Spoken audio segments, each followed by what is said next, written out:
It's 6 o'clock, and I want to call this meeting to order. I wanted to welcome everyone to our regular monthly meeting with PAC.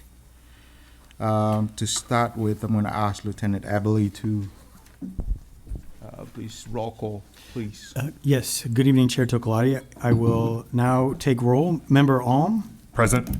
Member Alvarez, Present. Member Kamina, Present. Member Nguyen, Present. Member Ruiz, Present. Vice Chair Davidi, Present. Chair Tokolahi, Present. and Alternate Member Locks. Here. Alternate Member Valdez is absent this evening. Thank you.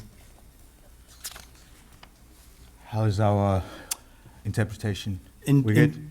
Interpretation, cross our fingers, is good. I do want to mention before we start that on Monday City Council, there was some technical difficulties, and we had to do a hard reset. If that happens, we will interject because it is going to cut from the internet, from the web, and everybody that's on YouTube watching. So I will let you know, and we'll take a brief break to reset it and then start back up. Hopefully that doesn't happen. Fingers crossed on that. And thank you again, Chair Tokolahi. Before we begin, I would like to announce that tonight's meeting will include Spanish language simultaneous and consecutive interpretation provided by qualified interpreters on the Spanish channel. If watching on Zoom, you can join the Spanish channel by clicking on the interpretation icon in the Zoom toolbar. It looks like a globe. If you are attending in person and don't have access to the Zoom meeting from your mobile device, please come see me or Ms. Komoda, and we will get you set up with a device so you can listen to the meeting in Spanish. As a reminder, we ask everyone participating tonight to speak slowly to allow our interpreter to effectively express your comments.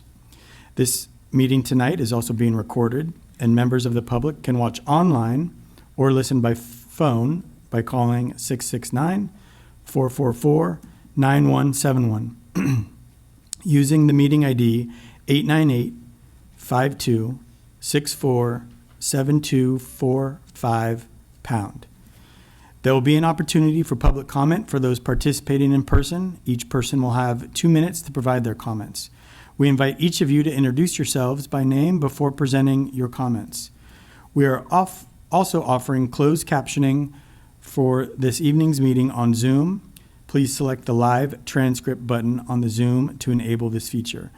I will now pass it over to our interpreter to interpret on this channel. Good evening. Buenas tardes, buenas noches. Antes de comenzar, queremos anunciar que la reunión de esta noche contará con interpretación simultánea y consecutiva en español, proporcionada por intérpretes cualificados en el canal de español. Si está asistiendo por Zoom, puede unirse al canal de español haciendo clic en el icono de interpretación en la barra de herramientas de Zoom, que parece un globo terráqueo. Si asiste en persona y no tiene acceso a la reunión de Zoom desde su dispositivo móvil, por favor, venga a verme a mi persona o a la señora Komoda para y le ayudaremos a configurar un dispositivo para que pueda escuchar la reunión en español. Como recordatorio, les pedimos a todos los participantes que hablen despacio para que nuestro intérprete pueda expresar sus comentarios eficazmente. Thank you. We're ready to begin. Thank you. Our first item for tonight is to approve our last meeting, which was from June 18th. So I would like to start by inviting committee members to ask questions regarding the last minute from June 18th. Questions? Anybody from the committee members? No? Okay. I'm going to open the public comments regarding the last minute, the last committee meeting. Any comment? No? I'm going to close public comment. Okay. Now I'm going to request a motion and a second to approve our last meeting, which is the June 18th minutes. Chair, I'll make a motion to approve minutes from June 18. Motions, any seconds? I'm happy to second. Thank you. Lieutenant Appley? Yes, thank you. Member Alm, Approve. Member Alvarez, Approved. Member Camina, Approved. Member Nguyen, Approve. Member Ruiz, Vice Chair Davidi, Approved. and Chair Tokolahi. Approved. Motion Thank you. I would like to open for public comments on any issues or any matters that are not listed on tonight's agenda. This is your time. Just make sure the mic is on.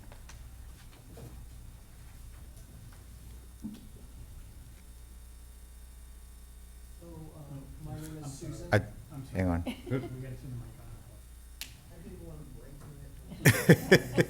Just don't throw it. Sure it's tall enough? Okay. So I just wanted to give a quick comment about e-bikes. And that is that, I grew up in Los Angeles, and when I learned how to drive, I was told that driving is a privilege, not a right.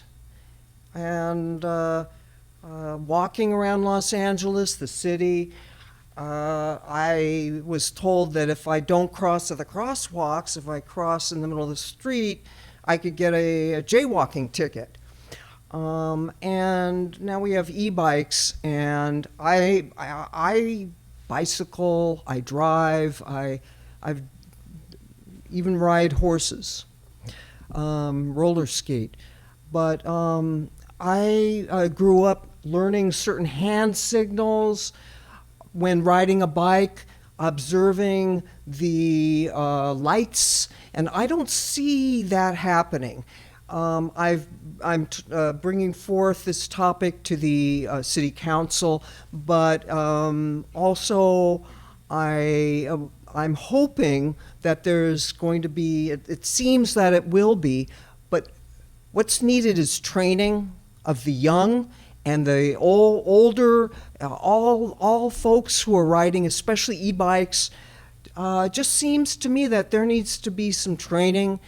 Regulations, yes, but my sense is the police have, I don't know, the cup runneth over. I don't know. There's some issues, but, yes, it is a police matter. And so I just would like to give that comment. It's really a serious matter. The users of the e-bikes or bicycles, Thank whatever, they themselves have safety issues. Thank and you. there's safety issues on the other vehicles, Well, the other transportation. Thank you. thank you. We'll definitely look into it. Oh, this is a negative.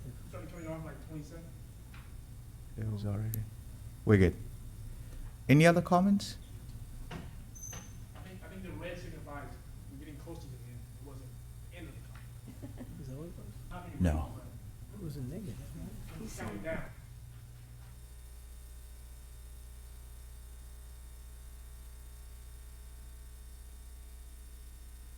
Yes, I have allergies, so my eyes are red. So these are my glasses. Hello. The pretext stops. Miss Camina knows this. Mr. Ellerby knows this. Mr. Spiller, you know this. Pretext stops have been as a means to harass black and brown men for decades. You know this. For many decades, before I was born. I'm born and raised here in Marin County, one of the most racist communities, actually the most racist community in California per racecounts.com. All walks of life, all areas of life. You've heard of racecounts.com. Pretext stops. Right now in Marin County, you have these fancy Teslas, these Porsches, these Range Rovers, these Jeeps. They're driving around with no front license plate. And in the 80s and 90s, black men and brown men would have been pulled out of their car, sometimes beaten. And we've seen across this country, led to death with some people. Now, today, these white folk in their $4 million homes, their cars worth 250 grand, are driving around Marin with no front license plate. They're getting a pass. So, to that point, there should be not one single black person or brown person in this community being pulled over for any pretext stop. Not just for that one. You can't give a pass for one and attack others for other pretext stops. You're bypassing the front license plate because they're wealthy white people. With that said, there should be not one black or brown person in this community being pulled over for a tail light, bald tires, or anything in the canal, or any black person in this community. We're going to track it. Somehow we're going to track this and see how this goes. Pretext stops. There should be no pretext stops of black and brown men, period, for any reason at all. Thank you.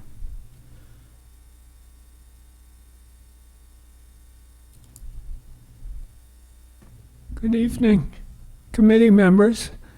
I'm Stephen Bingham from Terra Linda. First of all, I want to just thank you all for your service. You're probably spending more time on this than you thought. The community appreciates that.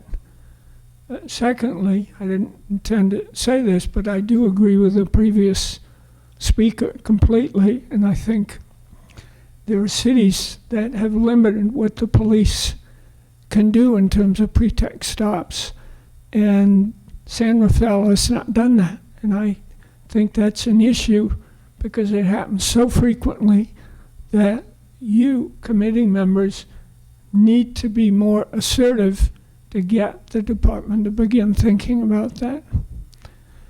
Thirdly, I want to really draw your attention to the emails which are in your packet, with which I agree, and in particular, the structure of how the police department runs this committee is something you really need to revisit, and it's going to require a little extra time, but you need to be more involved in helping to set the agenda for the meetings. It's not just your role to listen to what the police department decides they want to present, even though a lot of it's very interesting. But your role, you actually have a certain amount of power, even if you're only advisory. But advisory doesn't just mean you respond to issues that the police department raises. It also means that you yourselves initiate issues that you want to have discussed. And I would really like to encourage you, and keep in mind the Brown Act doesn't prevent individuals from meeting, two people from meeting. So, talk to each other. Come up with thoughts about this. Try to do things in between meetings that make your role more proactive in terms of the whole process. Thank you. Thank you. Any other comments from the public? No? I'm going to close public comments. Now we're going to come back to other agenda items. We have two on the agenda tonight. So in both these responses to our last meetings presentations. So it's the first one is on human trafficking, and the second one is on police culture. So I'm going to pass it on to the staff to continue on with our second agenda items. Thank you.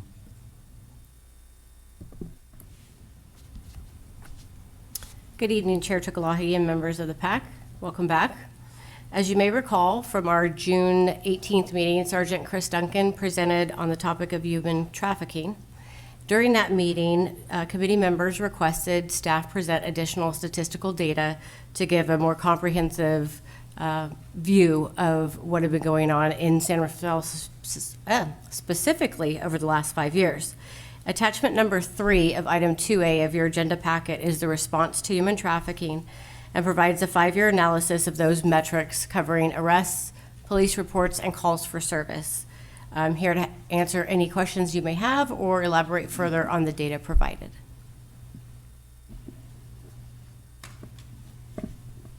Thank you.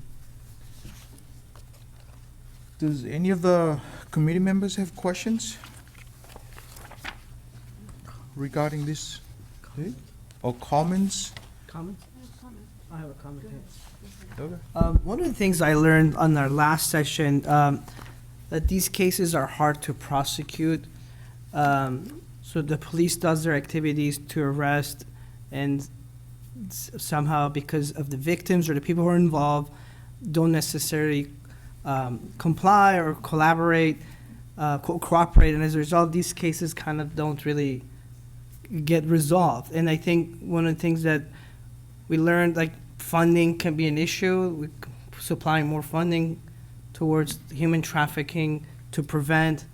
So those are some of the things that stood out for me that I like for us to continue having the conversation, because it is a serious issue, and we want to make sure that our voices are heard, and how else we can support the police and making sure you get the support you need in order to reduce human trafficking.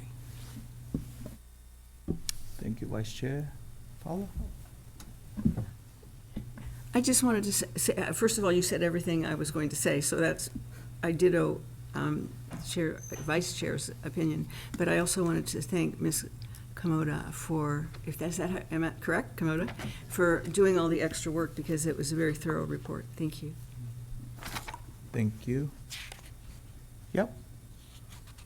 I would like to ditto what you just said. And thank you very much. It was I really appreciated the thoroughness of the report.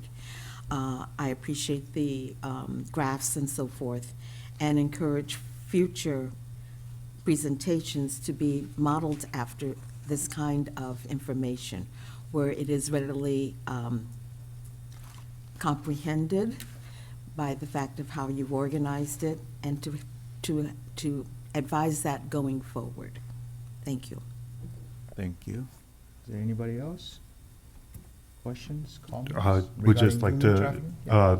reiterate what Member Locke said. I found this information very helpful. It was very informative. I appreciate the time that it took to put that together, and I'm very grateful for it. It really helped me form a better understanding of what was occurring. And yeah, I would agree that it's helpful to have that going forward. Okay. Anybody else? Any comments? Yes, please. Same, I would like to say thank you for everything. And I hope, how he say, they need more help. Yeah, because I don't know how, but we need to push more for they have a help. Thank you.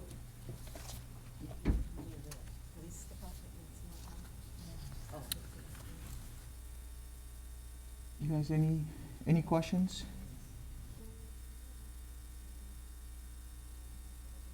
Turn on your speaker. No questions, just appreciation towards Teresa for her dedication to this pack. Okay. I do have something. As the Vice Chair has mentioned, this is it's not one of those to take lightly. We've seen it. We drive through and see them, and we know it's in the communities. It's in our community. It's happening. I think what I'm trying to say is that we have to identify there are groups in the sort of like grassroots groups in these communities. if we can, if the police department can collaborate with them, like Voices del Canal, Canal Alliance, groups that are easy to identify, groups that they know what they do, they know their communities, collaborate with them to tackle these issues. Because I know, like, from our last meeting, they speaks up regarding these issues because it's affecting them, their surroundings. They walk through them with their kids, you know. They don't want their kids to see that, you know. It's in their communities. They see it probably all the time. So I would sort of like ask the police department to consider working with those groups on the grassroots, you know, just to make sure that we include them in all these processes, you know. These are folks in their communities and they know their communities, and if we work with them, you know, make them part of the solutions. Yeah, that's all from me. Thank you, Mr. Chair. In Yeah. response to the feedback that we've heard from the committee, as you recall, the last meeting, you had the presentation on human trafficking. Specific questions came from that, hence the data and tables from PD staff. So, you know, we try to anticipate what data and information you'll want, but if we miss, we're super happy to produce that as we did in this case. So thank you for conveying that feedback. Thank you for conveying the appreciation of Ms. Komoda. And it is not lost on me. I heard it in the meeting in June, and I'm hearing it tonight in terms of the desired focus and potential increase in staffing. I'll start working on that. But the feedback is helpful. Sergeant Duncan is also in receipt of that feedback, and we will continue to put the effort forward in terms of combating the human trafficking in the wake of our last presentation. So thank you all for the feedback. Thank you. Actually, I have one more thing. Paula, yeah. One thing I just wanted to comment on was that when we had the presentation, it was excellent, but I noted that one area that is also involved in human trafficking is what's going on in the internet and digitally, and how kids are communicating with that and getting trapped, and not trapped, but, you know, sucked in. So at some time in the future, I think it would be nice to, when we set our agenda, when we for the next year, that we also include something like that. I think it would be very helpful. Thank you. I think to your point too, like it's also important to educating the public. You know, we can do our part, but we also want the parents to do their part at home. When, you know, the reason why I bring up collaborating with everyone on the ground and in these communities, that we need all hands on deck. We can't just do the job by ourselves. We can do some of it, but we need the other side to do theirs too. So educating the public, it's a big piece for me.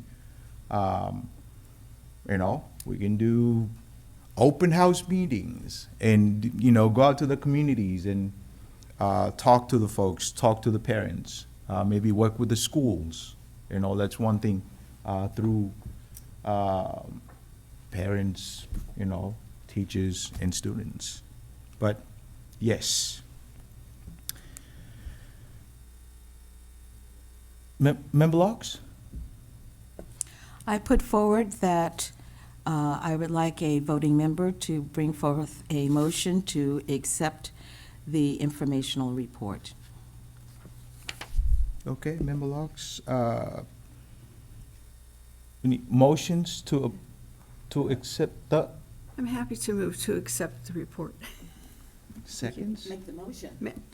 You make That's what I'm saying. motions. I move to accept the report. Hang on, hang on. Chair, yeah, we do need to do public Yes. comment before we do that.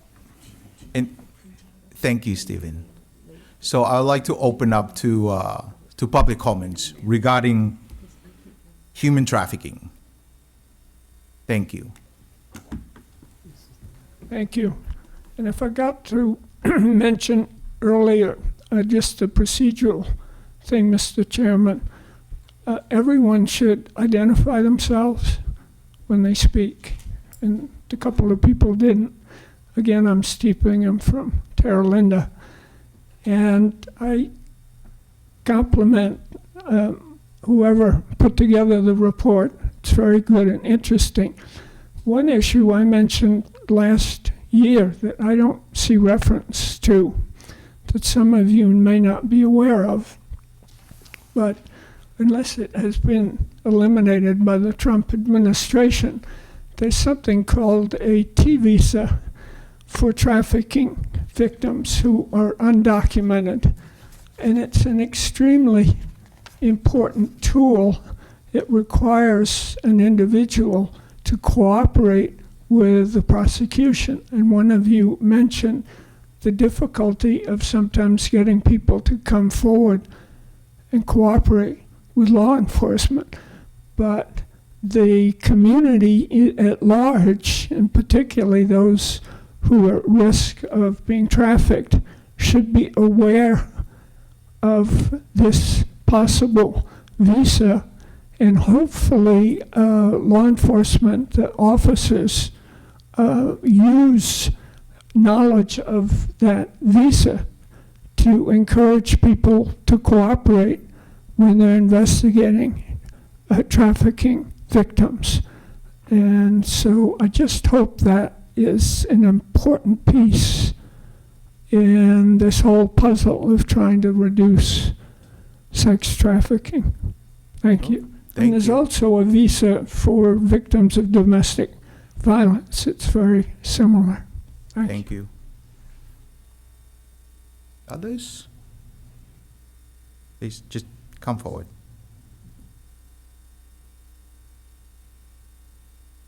Hi there, Susan. I just wanted to mention that the IJ every so often has articles about this matter, and I would not have known the extent of the issue had I not come across these large articles in the IJ. And I guess what I'm saying is that a lot of people who might not also be aware, who are readers of the Marin IJ, but other forms of communication. Anyway, I just wanted to mention that, the importance of supporting and continuing that. Thank you. Thank you.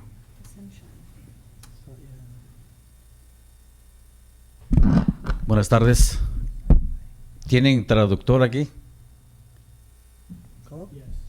Perfecto. Translator, can you be prepared to translate on the English channel? Yes. Buenas tardes a todos. Y sí, estos son muy temas interesantes que se deben atender lo más pronto posible y darles solución también de parte de la ciudad y el departamento de policía.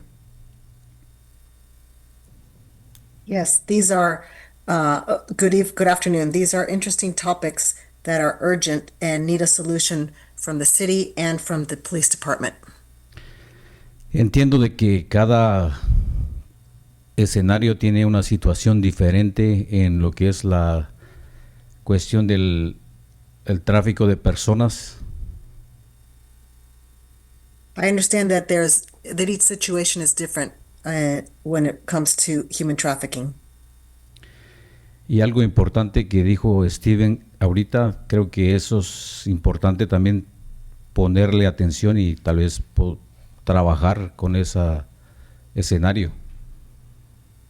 And something that Stephen just mentioned that I agree with, it's important to pay attention to this and work with that scenario. Y luego se habló de educar a la población y trabajar con los líderes que ya están, que son plataformas dentro de la comunidad. Then it was talked about that should be education for the population and to work with the leaders, with the grassroots leaders. Pero yo creo que es importante también atender el problema desde la raíz. I also think it's important to look at the problem from its roots. Nosotros vemos a prostituciones dentro de las calles ahorita que afectan a nuestras familias, a nuestros niños, a nuestras mujeres, a nuestros hombres. We see prostitution in the streets right now that affect our families, our kids, our women, our men. Y en una reunión recientemente con el Departamento de Policía, donde estuvo el oficial León, And in a recent meeting with the police department where Officer Leon was present, y esto fue dentro del canal esta reunión, y yo pregunté específicamente de que cuál sería la solución para esto. and the meeting was in Canal, and I asked specifically what the solution would be to this problem.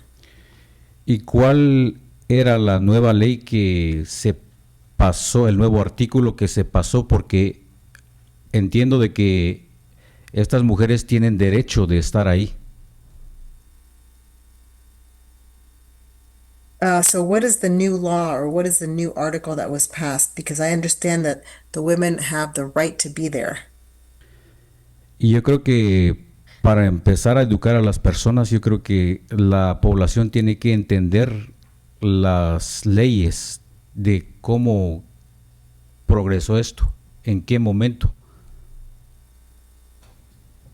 And I think for the people to be educated, they need to understand the laws of how this progressed, how this came about.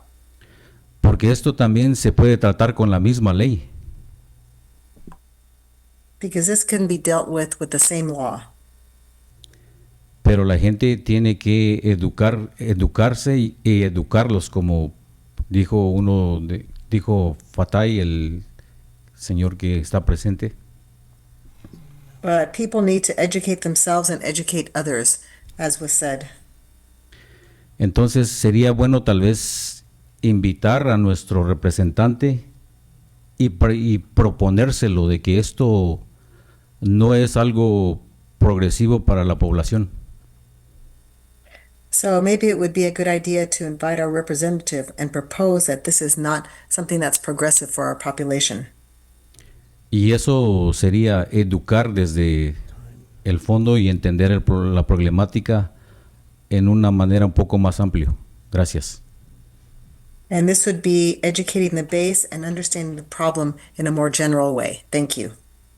Thank you.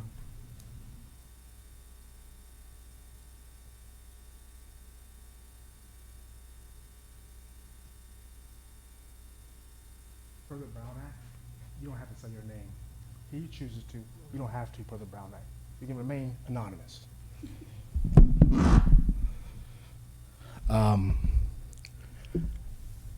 Human trafficking is terrible. I've seen it, and it's horrible. So it's great you taking this on. I do not advocate for attacking anyone, going after people. But if you're ever going to use the method, the tactic of pretextual stops, human trafficking is one instance it should be used. It can be used. As a black man, as a black boy at once, being under attack by officers in this county, I would never advocate to go after somebody. I know what it felt like, right? I was in a lawsuit with Tony Serra because the sheriff attacked us like no other. The Santa Fe Police Department was very aggressive during those days, probably still is. But in this case of human trafficking, pretextual stops, I imagine, was created for this purpose, not to attack black and brown men, to go fishing. And that's what's happened. Now in this county, many white folk are driving around in their fancy cars, and they're not being stopped. But you can use this tactic, I imagine, in a legit case to pull over someone who may be involved in this horrible act of human trafficking. It's terrible. It is terrible. It ruins lives. My last word is, if you want a pretext stop, anyone, get in your patrol cars, go outside right now, you'll find someone driving home in a fancy car, probably smelling like wine, drunk, headed to their expensive house on the hill in a fancy car. You have every opportunity in the world to pretext stop white people, but you choose not to. Thank you. Okay. I'm going to close public comments. Now I'm going to come back because we need a motion to accept with the response. I move that we accept the report. And I'll second it. Motion and I second. will call roll. Member Alm? Approve. Member Alvarez? Approved. Member Kamina? Member Nguyen? Approve. Member Ruiz? Vice Chair Davidi? Approve. And Chair Togolahi. Approved. That motion passes. Thank you.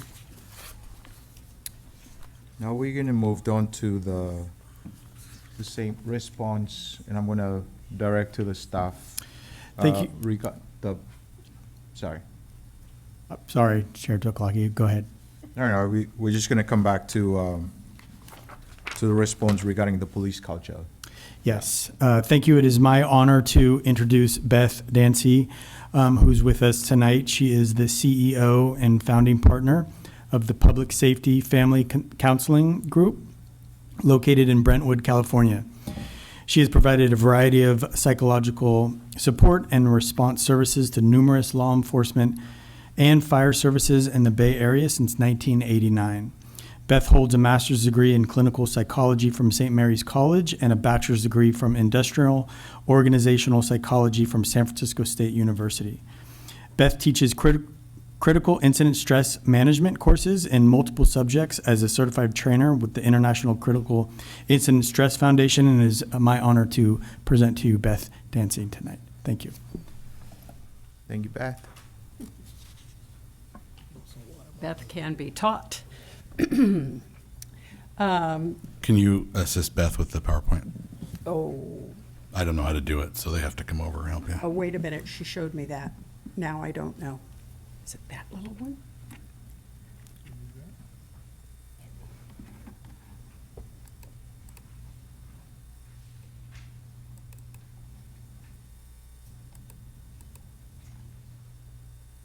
Look at there. Nope. Oh, there it is, yeah. There we go. We got it. Nope. We're back again.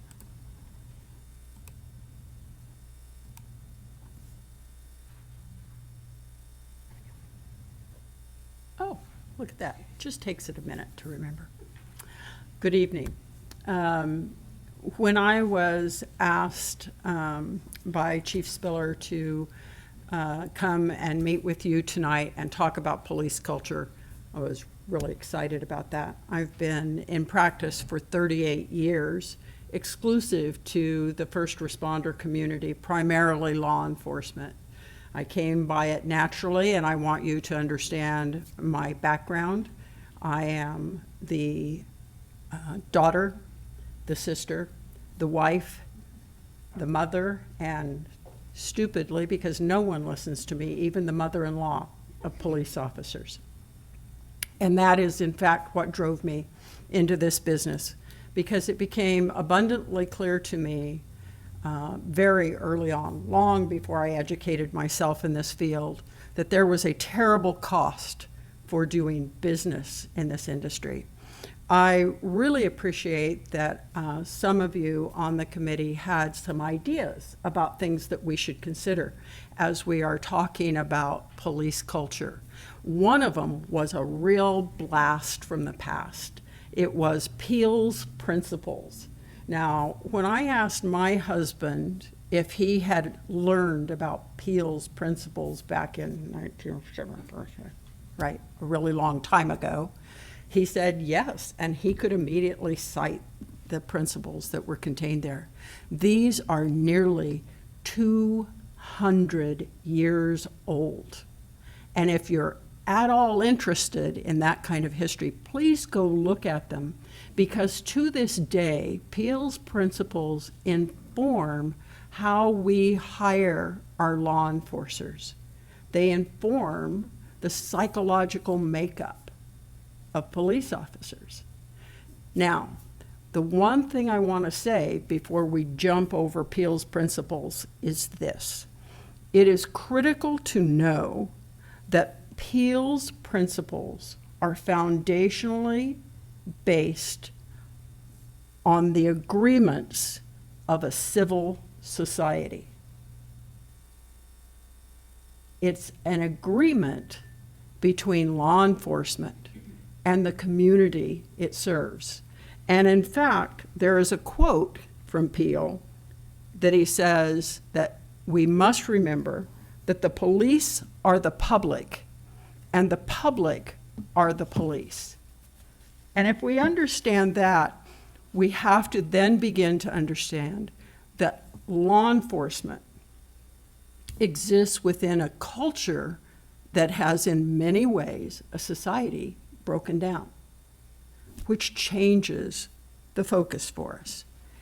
We have to ask ourselves, what is the cost of doing business to the community and to the law enforcement professional? And is there any way that we can find a bargain so that it costs us all less? Make no mistake, this is an incredibly complex subject. And the presentation that you're seeing tonight, that I've got 20 minutes for, and I didn't notice the time when we started, the presentation that you're seeing tonight is one that usually is done in a 4-hour block. A lot of information that I'm going to have to slice and dice to present to you. I'm going to start with the officer survival creed. We learned this in the academy. This particular quote comes from Caliber Press, which is a popular law enforcement publication from 2022. The will to survive the attack, must be uppermost in my mind. For the one who lives through the fight is better off than the one who does not. Therefore, preparation and not paranoia is the key to my survival. To survive, I must be aware, be alert, be confident, be decisive, and be ready. I must expect the unexpected and do the unexpected. When faced with violent assault, my life depends upon my reaction without hesitation. There is not time to ponder, because to ponder is possibly to perish. Now, that's a pretty powerful quote, and it puts you right in the mind of an officer fighting for their very life. But I ask you to ponder the picture that you see on the screen. And I would ask you again, what is the cost of doing business in this industry? I'm quoting to you now from Joseph Wamba and his book, Echoes in the Darkness. Boy, he wrote some good books. It didn't make him very popular at the LAPD, where he was a sergeant detective, because he kind of outed law enforcement in his books. But he also shone a light on one of those costs of doing business, that this work is a threat to the human spirit. In fact, we have the field of police psychology today because of Joseph Wamba. LAPD hired the first police psychologist in the nation, a guy named Marty Reiser. And from there, we have learned much. Now, I'm going to talk about some research. I'm a shrink. Shrinks like to talk about research, right? But I'm going to hope to keep it fast and really interesting for you. Again, a committee member suggested that we look at the Pew research. Pew is a think tank back on the East Coast. And shortly after the Ferguson, Missouri incidents, Pew set about to study what was going on in law enforcement. In fact, they did it very shortly after the 5 Dallas police officers were killed. Now, the Pew research had 7,900 participants. These were police officers with a range of experience that were from agencies of over 500. The Caliber Press research that I'm going to talk about was conducted in June of 2020. Think about that date, June of 2020. And it contained more than 10,000 participants. If any of you ever had to do a master's thesis or a doctoral dissertation and had to come up with some research, you know that 10,000 is like, oh my gosh, you would be crowned queen of your entire grad school class. 10,000 responses they got. And then in 2021, the TRIPS research was published. This is the Training and Research Institute for Public Safety. They had 2,615 participants, and this was a study of mental health in law enforcement. These are really interesting studies. The Pew research led us to understand that 84% of law enforcement officers worry about their safety. But I would submit to you that if we really wish to understand police culture, you've got to define safety far more comprehensively than just their physical well-being. 58% of law enforcement officers reported that work makes them feel proud. 51% reported that it made them feel frustrated. Pay attention to these numbers. They're interesting. 79% of the participants reported that in the previous month they had been thanked for their service. Great, right? We, the people, are doing a pretty good job if 79% are receiving thanks. But 67% reported that in the same month's time they had been cursed out or physically attacked by a member of the public. This isn't simple stuff. 42% worry about their safety nearly always or often, and 42% say they worry sometimes. That means that 84% of officers worry about their safety a lot of the time. But here's a number that really scares me personally. The Pew report said that 16% of law enforcement officers report that they hardly ever or never worry about their safety. That's not a person you want to work beside, is it? And folks, that isn't the ideal police officer that you want policing your community. Even though it would seem like that one that never worries about their safety could be nicer. That's the most dangerous police officer we have, the one that never worries about their safety. And then we have 2020. Is anybody over 2020 yet? I'm not over 2020. For heaven's sakes, are we ever going back to that place we called normal? I don't think so. I don't think so. We simply cannot ignore the pandemic as a source of intense stress on law enforcement. Why, you might ask? Why? Well, remember how we shut everything down? In some counties, our jails shut down. In many counties, DAs handed out lists to police chiefs and sheriffs of crimes they would no longer prosecute. The CDC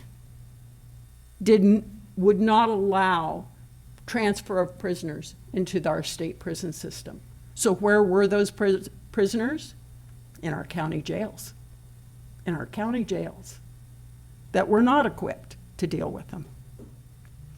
Officers in many agencies were put on specialized schedules. I have one agency that I worked with, still work with, that they had 20 days in a row off, figuring that was a period of time that it would take for them to come down with COVID and recover from it if they were exposed. 20 days. Then they worked 10 days, 12-hour shifts. Now, here's a problem. These are really action-oriented people, and you set them at home for 20 days. Does that sit well? No. So 2020, all by itself, the pandemic of 2020, had a lot of impact on law enforcement. And then we had May 26th. And George Floyd. And even among those of us that love and support and presume to understand law enforcement, we were horrified. And it put a stain on all of law enforcement. And on June 1st, Caliber Press put up an online survey. And they asked 4 questions. Overall satisfaction with being in law enforcement, the likelihood of leaving law enforcement, if you had it to do over again, would you? And would you recommend police work to a son or a daughter? Within 2 weeks, they had 10,000 responses. Pretty amazing. They collected some demographic data that helped them understand what was going on, and we got some remarkable results. Now, this is in the aftermath of this pandemic shutdown. It's in the aftermath of momentous protests and riots and violence. 9.1% reported being extremely satisfied.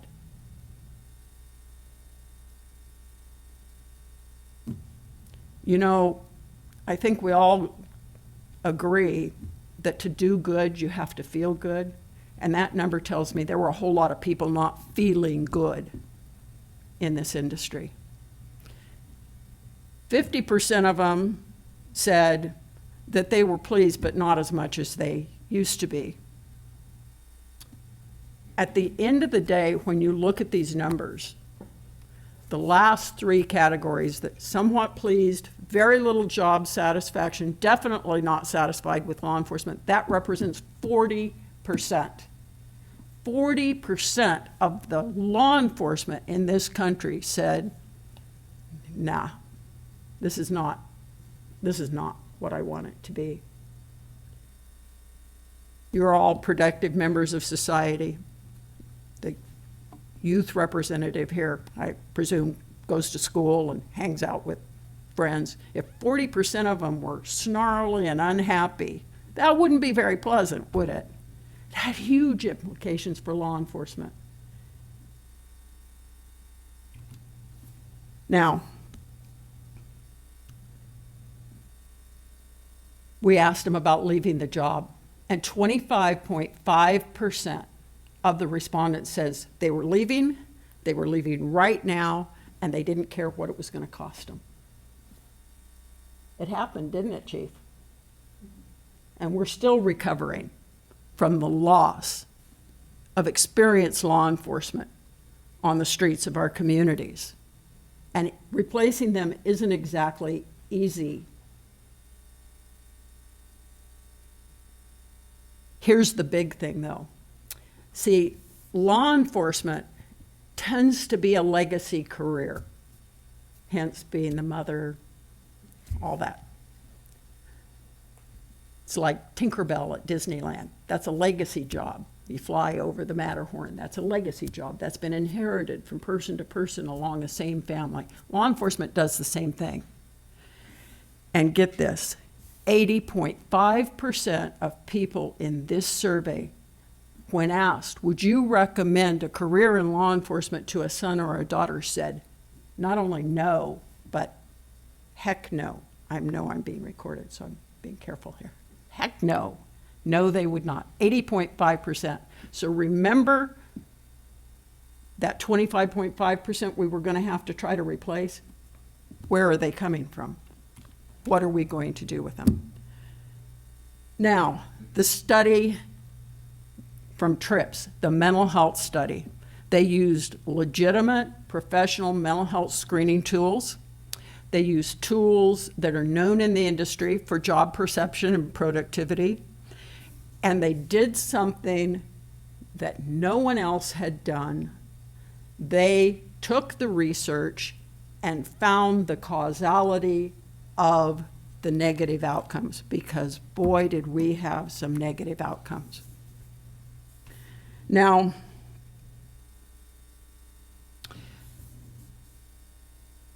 in a 2018 study, 19 to 35% of the nation's police officers screened positive for post-traumatic stress disorder. And everything you've ever heard about that is true. That's ugly. It's not pleasant.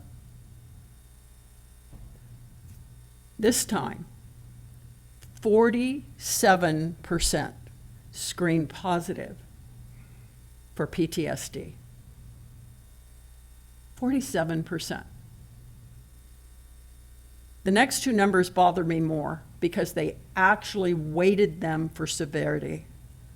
29% screened positive for moderate to severe anxiety, and 37% screened positive for moderate to severe depression. You remember when I told you safety isn't just about your physical well-being? Now listen, those folks weren't sitting home and not showing up to work. They were showing up to work, and they were doing a fine job because they could rally, and because the adrenaline of the job helps to keep that energy up and going. Where they were largely failing was at home, where they would come and collapse into a heap. 59% reported that they had feelings of being trapped, helpless, or hopeless. I want you to think about what you know about those three words. Those three words are key indicators of suicidality. And we have an epidemic of suicide among law enforcers in this nation. So let's look. You can see on the screen the big numbers that reported being negatively impacted on a daily or weekly basis. 55% considered quitting on a daily or weekly basis. I mean, we've all had that kind of job at one point or another in our lifetime, right?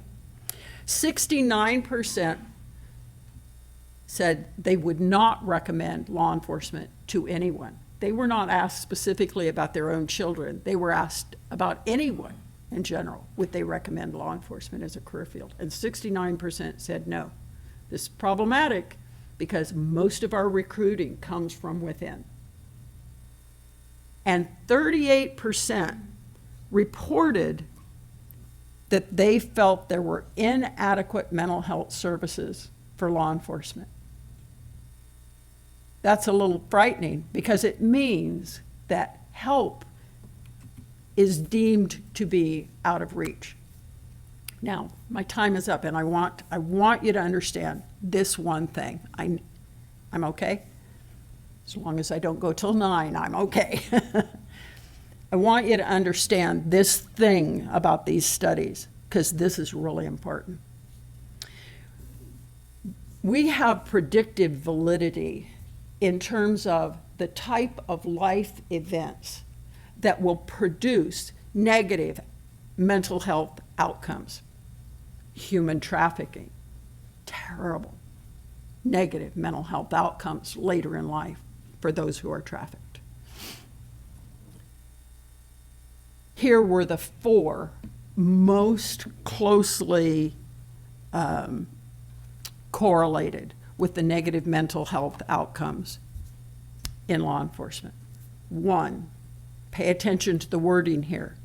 1 was the risk of verbal and or physical assault in the environment. The risk. You remember that statistic I gave you? 67% had been verbally or physically assaulted in the previous month. The risk is ever present in law enforcement, just by mere virtue of what we're asking them to do. The second is betrayal. Now,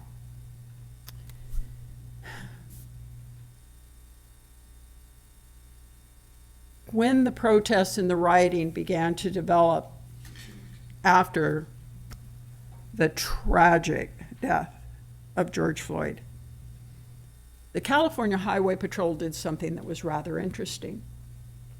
They sent out a statewide memo and ordered their personnel to remove all law enforcement insignia from their personal vehicles, to refrain from wearing T-shirts that, proudly displayed that they were members of law enforcement. And this they did from a good place, fear that officers off duty might be subject to harassment or assault. The problem was, it was received as a sense of, you're asking me to lay down my identity. Because you see, law enforcement, we don't just find them on the street. They don't just inherit the job or get recruited by somebody already in the industry. We psychologically pre-screen individuals in law enforcement. We do this now nationwide. The standard isn't quite the same nationwide. We have the very, very highest standard here in California, and we have some of the most talented law enforcement psychologists doing the selecting right here in the Bay Area. But it is very much an identity for them. When we have 2 types of betrayal that we can experience as human beings. One is loved one betrayal, and the other is institutional betrayal. And I'm going to tell you, your doctors, your nurses, your teachers, your police officers, your firefighters, your paramedics have a higher incidence of loved one betrayal than does the general public. That's how they wind up in helping professions. They want to make a difference. Just like you all are sitting on this committee wanting to make a difference. They want to make a difference, a positive difference. And so often they're driven there because they haven't experienced of loved one betrayal, child abuse or child neglect or children of divorce, that type of thing. Institutional betrayal is different. When they emptied the jails, when they stopped charging the crimes that officers were sworn to prevent, that was institutional betrayal. Even, yes, when good, moral, caring police officers were lumped with officers who did terrible things, that's a form of institutional betrayal. So, betrayal. Moral injury. Moral injury happens when we sit around and do nothing in the face of terrible things happening to other people. Again, you serve on a committee trying to keep terrible things from happening, trying to make sure that you are fielding the very best police department you can, and you feel to find one in this community. But moral injury happens when we're told, nope, you can't arrest the person for that because they're not going to be charged. Moral injury happens when you can't make it back to the station house faster than the person is released from jail that you've just arrested. And then finally, social identity threat. These are direct threats to mental health, and they are tied to negative mental health outcomes for all people, not just for police officers. Now, this isn't new news, but there is a call to action that took place in 2020. It was called a complex and tragic crisis happening in the United States. And prior to 2020, the mental health and risk for suicide among law enforcement officers was already a source of significant concern.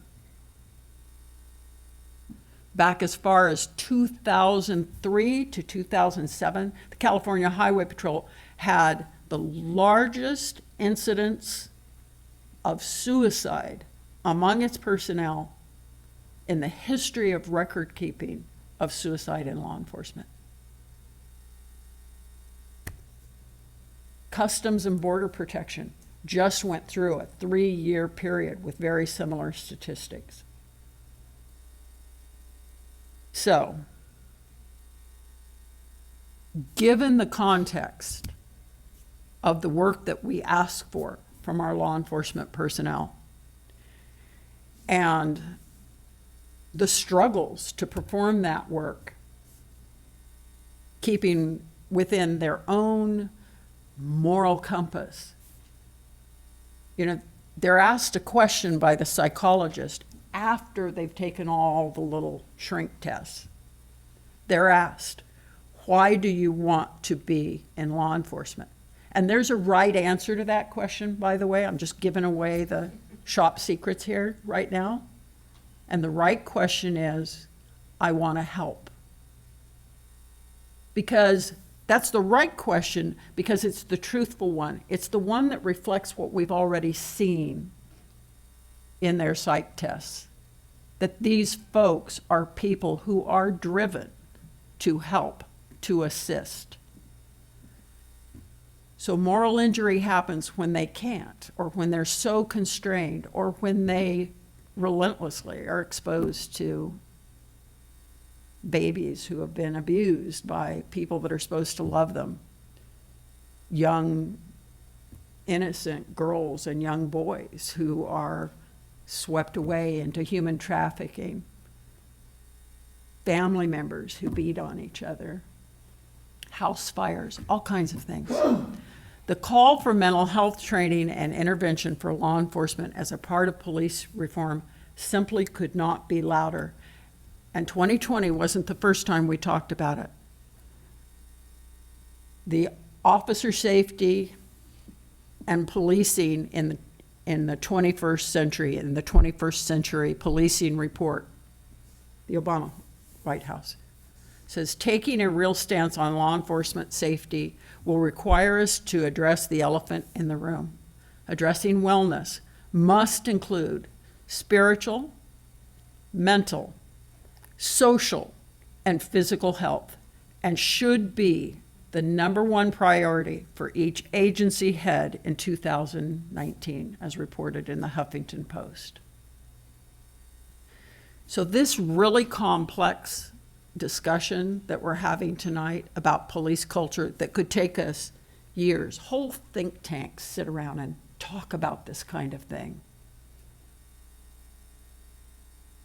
This is about supporting our personnel to be as well as they can be, spiritually, mentally, socially, and physically.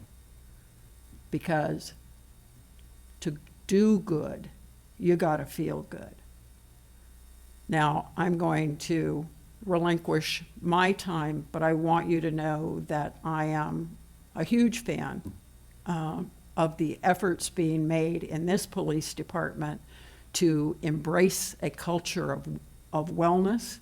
It is an agency that has put their money, and a city, thank you to the city manager, that has put their money where their mouth is to try to provide the most culturally competent forms of support that they possibly can. So I'm supposed to let you ask questions, I think. One quick second. Thank you, Beth. We are going to have Sergeant Mathis give a continued presentation, but we need to do a quick translator swap. Oh, good luck to that person.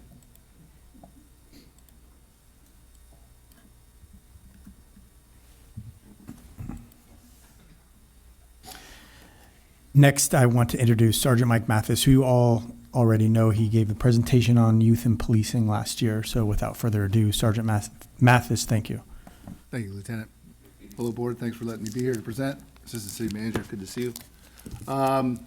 Just a brief history, and it's a perfect piggyback to come off of Beth's presentation regarding culture at the Santa Fe Police Department. I've been a cop here for 29 years, and I stayed here because I loved it here. But another reason why I'm here is I'm also the association president, and I represent the 78 members that we have here at the police department. The one neat thing about the Santa Fe Police Association is we represent both sworn and non-sworn here. We represent the law enforcement officers, boots on the ground out on the street, and then we also represent our dispatchers, our front office call takers, our CSOs, our evidence tech, and financial manager that we have in our office. So we have 78 members that the board of 10 represents. So with that said, I'm passionate about the city, and I represent and who I represent. So forgive me if during my presentation my voice softens a little bit, but I'll try to speak up and raise your hand if you can't hear me. I've never had a problem with that, so I'll continue. We are labor association. Mathis, sorry. I'm just concerned a little bit about, I think she's not hearing. Not hearing me? We'll try that. Is that better? Thank you. My green light's on. Turn off. All right. So we are a labor association representing sworn personnel and professional staff at the Santa Fe Police Department. When a new employee comes to the police agency, it's the job of the association to meet with that employee and tell that employee the culture of the department and how we represent them and what they are, what we can do with them and where they can go in their job, and to support them in all caveats of law enforcement, both on duty and off duty. The association is funded by the members. 1.5% of each of their paycheck goes into the association dues, so they pay twice a year, and that's how the association is ran. Like other associations, some associations are full-time and they are dedicated to that job 100% of the time. With our association, it's not. Our association is all volunteer-based. All 10 members meet monthly. We discuss issues and topics that come up, and I'm going to get to those a little bit later in my presentation. But it's a voluntary thing. They're doing it for the good of the department, and they're doing it for the good of the employees that work there. There are 10 members. There's 5 on the executive board, and there's 5 on the director staff. The SRPA, the Santa Fe Police Association, sorry, one second. So the Santa Fe Police Association works with a lot of Marin County agencies, as well as Marin County organizations, as well as departments in the city of Santa Fe, and we do nationwide fundraising events as well, and I'll get to those in a sec. Our core responsibilities, not all of these are necessarily in ranking of order, but we do have a labor negotiation committee, and that's responsible for representing our employees when negotiations comes up, and we sit down at the table with the city and discuss contracts and discuss things and benefits that the members want. And we work with the city to hopefully entice employees to come here to work for us with good pay and good benefits. We also have employee wellness and support, which is basically what we're really addressing today. We prioritize physical, emotional, and mental health with our members, with a peer support team, as well as the Danzy Group, as well as other department heads, or excuse me, other peers around the department. From those wellness programs to peer support and critical incident response, we have diffusings and debriefings if there's a critical incident. And we care for those, caring for our employees is obviously doing good for them as well as doing well for the city. We have association-supported funds that once those dues are being paid and we collect the money, the money is divided and gone into different funds. So some of those funds are the Good and Welfare Fund. The Good and Welfare Fund is designed to support SRPA members during personal emergencies and hardships, whether due to injury, illness, or a family crisis. It's a resource rooted in compassion and unity, offering immediate assistance when it's needed. So an example of that would be a member could come to the board if they're in a financial strait or they need something of whatever it may be. They can ask for a certain donation or a certain request from the board. The board can take that under advisement, or we can modify it, and then we basically do what you guys do here, and we either amend it or we make a motion and we second it and we approve it and we move forward.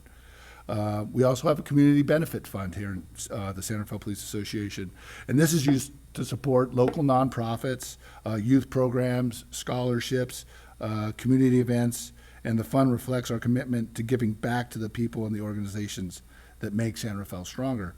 And some of the things that we donate to often are Little Leagues will come, and a Little League team will want to be a sponsor, and they'll get a banner, and they'll hang our banner out in their fields when they have home games. Or we'll get our names on the back of their jerseys. So we donate to Little Leagues that are around San Rafael. We've also had Terra Linda High School sports athletics come to us and ask us to sponsor a female soccer league or the female softball league, and we contribute to them, and it'll buy them equipment. So we get our name out there that way. So we're community oriented in those aspects. We also work with the Boy Scouts of America. Another fund that we've developed to benefit canines, mostly canines in service canines. Law enforcement canines is a Rocky Fund. Before I started here, there was a canine named Rocky. He passed away. The association at that time decided to have a portion of the dues go towards a Rocky Fund to benefit other canines in Marin County if they needed other benefits than what the agency is already providing. So it could be medical care, that could be living quarters, something at the canine handler's house, right? There's a variety of things that we would donate money to that. One very big fund that we're very proud to be part of and we donate to every year is the Widows and Orphans Fund. We want to see less widows. We want to see less orphans. But there's an annual golf tournament every year that Widows and Orphans Fund puts on, and agencies donate money, and then they play in this golf tournament. And it's associated with a raffle and a lunch, and then they also have scholarship programs in that. So you can apply for a scholarship, and they have a board, and they look at all the applications from the board, and then they decide on who is going to get a scholarship that's moving into college. So they do that every year, and it usually happens up at the Indian Valley Golf Course, and that's a great event for agencies all over Marin County and Sonoma County, and everyone's invited. And we're passionate about that. SantaCop, if anybody's heard about SantaCop, SantaCop originated here in San Rafael with a small group from our association deciding that they were going to collect toys and we were going to distribute them out to the general public, to families that needed it, that couldn't afford gifts. And it started off very small, and it has grown exponentially. We now use the Armory Warehouse up in Civic Center to wrap presents, distribute presents to families that apply for this. It is so big, it's outgrown the San Rafael Police Association, and it actually now has a board that oversees how that fund, or how SantaCop is run. And it's an absolute great thing that we put our name on and that we're associated with. And it's really great to see smiles and give out the presents. It's really nice. We also participate in the Special Olympics. We give back with the Special Olympics. We participate in the torch run. We also have members that are here, employees that we represent, that run in the torch run. And it's really fun to see them run from basically through Marin and over the Golden Gate Bridge. And that's a big thing for the association to be part of. Another thing we also do, we like to get, this is kind of our national touch, right? So Special Olympics is obviously nationwide. We also do the Pink Patch Project. So if you guys haven't seen us in October, most members put accented pink patches on their uniform. We always usually get comments about why we're doing that, and we're just trying to support breast cancer and be cancer aware through the month of October. And we sell the patches and generate money and donate the money back to a cancer organization. And then following October, we get part of, and all the employees we're representing, there's a good majority, including the board, that are taking part in this. And then we have Movember and November.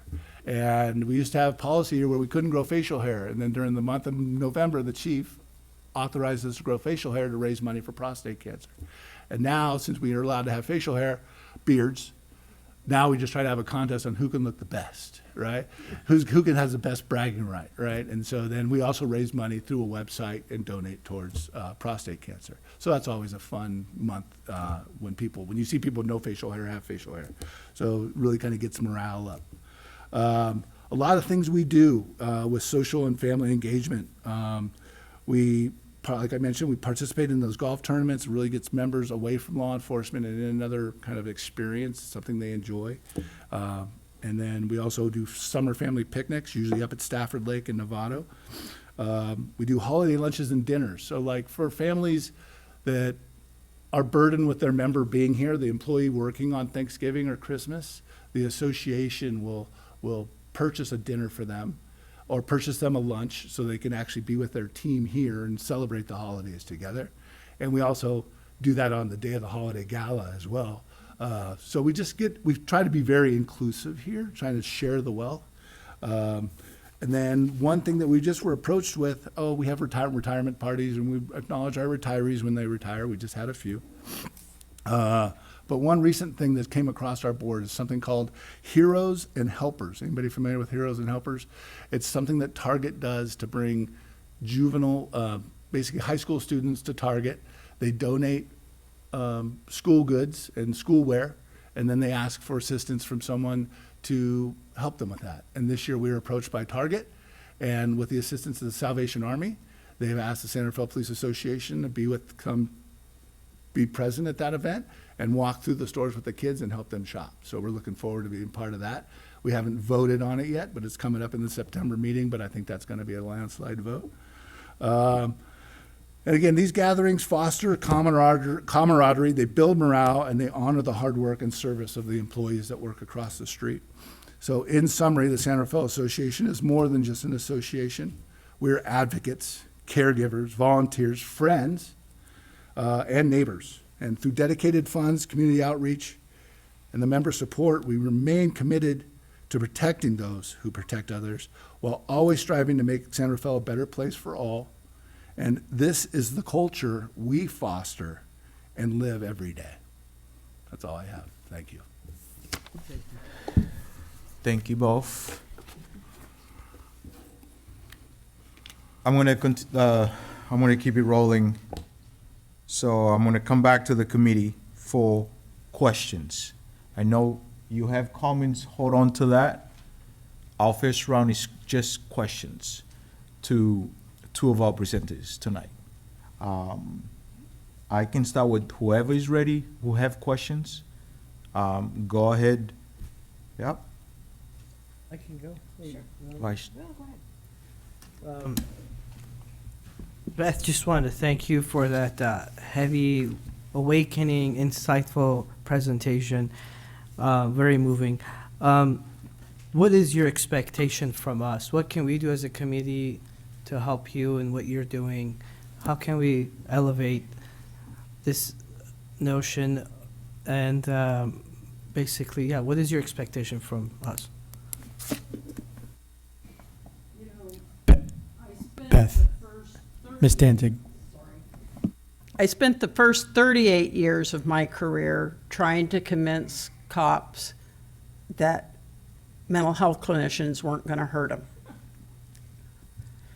And I guess I wish that every person in our country could understand that the initial perception of the men and women in blue may be very difficult to understand. In fact, don't we all just wish that society was just a little more civil? We lost a lot of that in 2020, and I wish we could extend that to an understanding, education about what our helpers go through in order to be helpers. There's a reason it feels like a closed society, because, you know, they don't talk about what they see.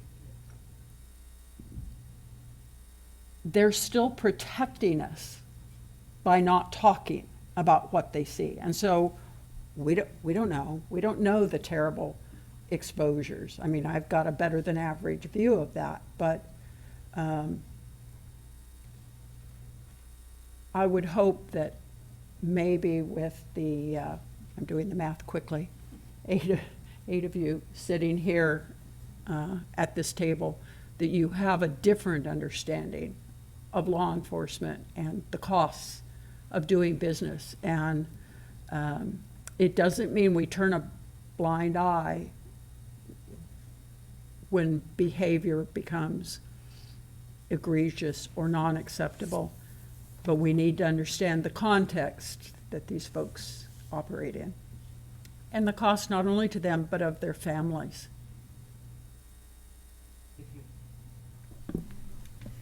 Thank you both for your presentations. I really appreciate the time and effort and what you do to begin with. We had attached to our packet a summary of what San Rafael has done that I'm sure you're familiar with. I am familiar with it. I'm sure you had a lot to do with it. So I actually have some specific questions about that. Yes. First of all, the programs of the Wellness Center and the various programs that you have are fabulous, and I think they really go to help what you're talking about. But I'm assuming that these programs in the wellness room and so forth are available for all the staff, not just sworn. Yes. It includes dispatchers. Oh, absolutely. And non-sworn. Yes. Because we know that they see similar things, Yes. and it's just as hard. And I have to interrupt you. No, go I ahead. cannot accept the full weight of that wonderful praise. I told a story earlier this evening that in another experience with Chief Spiller at a former police department, he had a working group that developed one of the finest peer support policies I'd ever seen in my career. So excellent that I actually sent it out to other agencies to copy. He wasn't then chief. The sitting chief said no to having a peer support team. Don't ask why. I could do all kinds of speculation. But within literally a week of Chief Spiller being promoted to that position, I had the phone call that we had the program. And then that was followed again at Mill Valley? No. Menlo Park. And again. And we also have to give credit to not only this POA president, but to others like him, because if we can't gain the confidence of a POA president, we'd never have the people on board. And in this organization, we had that because of the culture within the organization. Thank you for that. I appreciate it. And we all know how. Sorry, Chief I Spiller's- interrupted No, you. no, I not knew at all. that. And I just got Sergeant Matthews' letter in the mail today from the association asking for support because they do wonderful things. So another question that I have is, I know that there's mental health available. The two-part question. One is there a mandatory annual check-in? Because I think that would be a very good idea, because we hear, I guess I should hear the answer before I make any more comments. So just an annual check-in as a matter of routine, there is not. Okay. That exists as a practice/best practice in some organizations. It is not anything that our organization has taken on. It would be a pretty heavy lift with my labor partner to my left here, but it's Right. It's something that, you know, as this industry continues to change, it's something that. But could the reason why I potentially ask is that we hear so often of, several years ago in Tiburon, an officer committed suicide in the station. What happened in Sonoma several weeks ago. And I know that in the culture, one is not to, you don't complain, you hold it in. And my thought is, all of these resources are available, but unless, sometimes you have to say, yes, you have to go in order to just get the willingness to begin. I mean, in my former office, I remember sitting down with great big tall men saying, yes, give me your gun, and yes, you're going to therapy. And it was they were horrified. But anyway, I would actually support that and hope that that could be happening. And then finally, my last question is, and probably of the chief, I know Sergeant Matthews, you said that the association will pay for things. There are now in existence residential treatment programs for either a week or sometimes 30 days here and throughout the nation. And if an officer needs it, will the department pay? Yeah, so that's always a case by case, but there are amazing programs and support systems and organizations out there. And if we have a member that's in need of that kind of support, you know, certainly the city would want to step up and do that. Certainly the police association would want to step up and partner with that. And, you know, in a situation where you have that kind of scenario, it's really kind of we're supposed to worry about, we're financial stewards of the public money, right? But the cost of that is typically the last thing we're worried about. And thank you so much. And I do have one final question. You know, well, we're understanding what the stress of the officer is going through. There are also, the public will sometimes say, you know, complain about an officer because of his or her behavior. And if you sense that an officer is becoming, I don't know what, inappropriate, maybe that's not a good word, how do you handle that? And now, and I'm done. Talk about pre-indicators and the program. Yeah, we're watching, and we're training our supervisory staff to watch and to take notice. And as the concept of critical incident stress management and embracing the idea of wellness and mental health, we're seeing those things as indicators that there is something wrong. Not that we necessarily have a bad apple, but somewhere there's something wrong. And we start at the lowest level.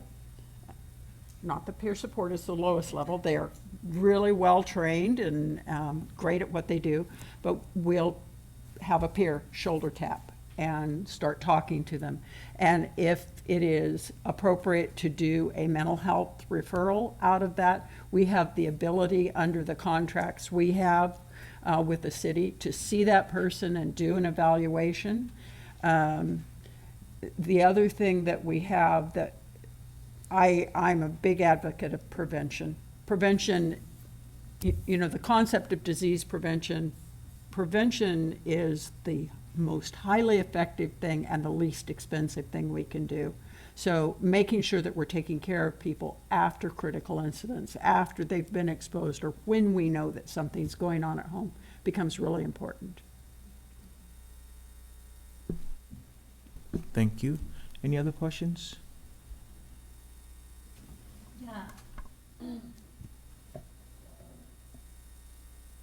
I have a question for you, but thank you so much for your presentation, and for him too, thank you. But I have a question. After they doing, for example, when they saw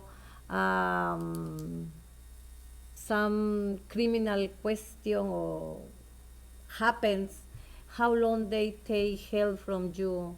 How long is the... That's $1 million question. Yeah. That really is case by case. If they have been involved in a particularly gruesome or disturbing event, we train our peers to be aware of that event and to start the contact with that individual, but we also take that a step further. And the next level of defense is something that we call a diffusing. And a diffusing is a group process where we get the group that has experienced the event together, and a peer supporter leads a discussion about what they've experienced, what kinds of reactions they're having. Often that's all it takes. If it's a bigger incident, we will do what's called a critical incident stress debriefing. All of this is outlined by the International Critical Incident Stress Foundation, which is a United Nations chartered organization to do this worldwide. And critical incident stress debriefing is a much more in-depth, clinician-led process. Again, often that takes care of everybody, and everybody's able to cope. They get some training and teaching, and they're able to cope. When it doesn't, they can then be referred to us. We work off of a short-term model, and all of the clinicians within my practice are culturally competent with law enforcement. They're either married to it, they've been it, they've studied it extensively, they're related to it in some way, so they are trusted entities, which helps. And they're all, they all receive very advanced, sophisticated, trauma-specific training. Things like eye movement desensitization, thought field therapy, brain spotting. And these are techniques that work on the neurology of the brain to speed healing. So it's actually a very rare circumstance that a person cannot be returned to duty relatively quickly, and that becomes really important because statistics tell us if an individual is off duty for a period of 6 months or more, they are 90% unlikely to return to duty. So getting a person back to work quickly works with the same principles of the battlefield MASH unit. You treat them right behind the scenes and get them back to work as quickly as possible, not only because it's good for the department and its mission and good for the city and its mission, but because it's good for the individual too. Thank you. Thank you so much. You're Very good welcome. explanation. Any other questions? I have maybe one more. Question. Do you have the stats on the demographics in the police department that are at high risk for PTSD? Are there any predictors? Is it someone who's more introvert or someone who's been here just for a year? Is there a way to kind of like narrow that down so you can keep an eye on those and intervene? That's a slippery slope. It's a slippery slope. We certainly have that for suicide. Suicide in law enforcement is one of my areas of expertise, and there is a 4-part metric that makes it pretty easy to predict, and it lets us mobilize peer support pretty quickly to get help to them because time is of the essence, of course. There are predictors for PTSD. There are events that we know are of such magnitude that virtually anyone exposed to them is going to have PTSD. I will tell you that when I do a lot of teaching and training in law enforcement, and I will ask a room full of law enforcers, how many of you have experienced at least one child death? And every hand goes up. And then I ask them, can you remember the first? And at that point, I'll have tears in the room. There are just some things that we're not meant to see or touch or smell or feel. And yet that's what we're asking this segment of our society to do. Thank you. And then are there any current graphs post 2020 since last to see how it's trending PTSD? I imagine, is it heading lower? Nope. Nope, so it's still No. spiked. No, it's suicide is on the rise within law enforcement.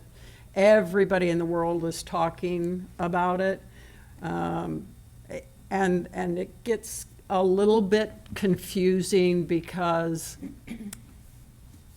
remember the movie Jaws and they were chumming the water for the shark? When you get highly sensationalized things going on, it does two things. Number one, suicide is highly contagious.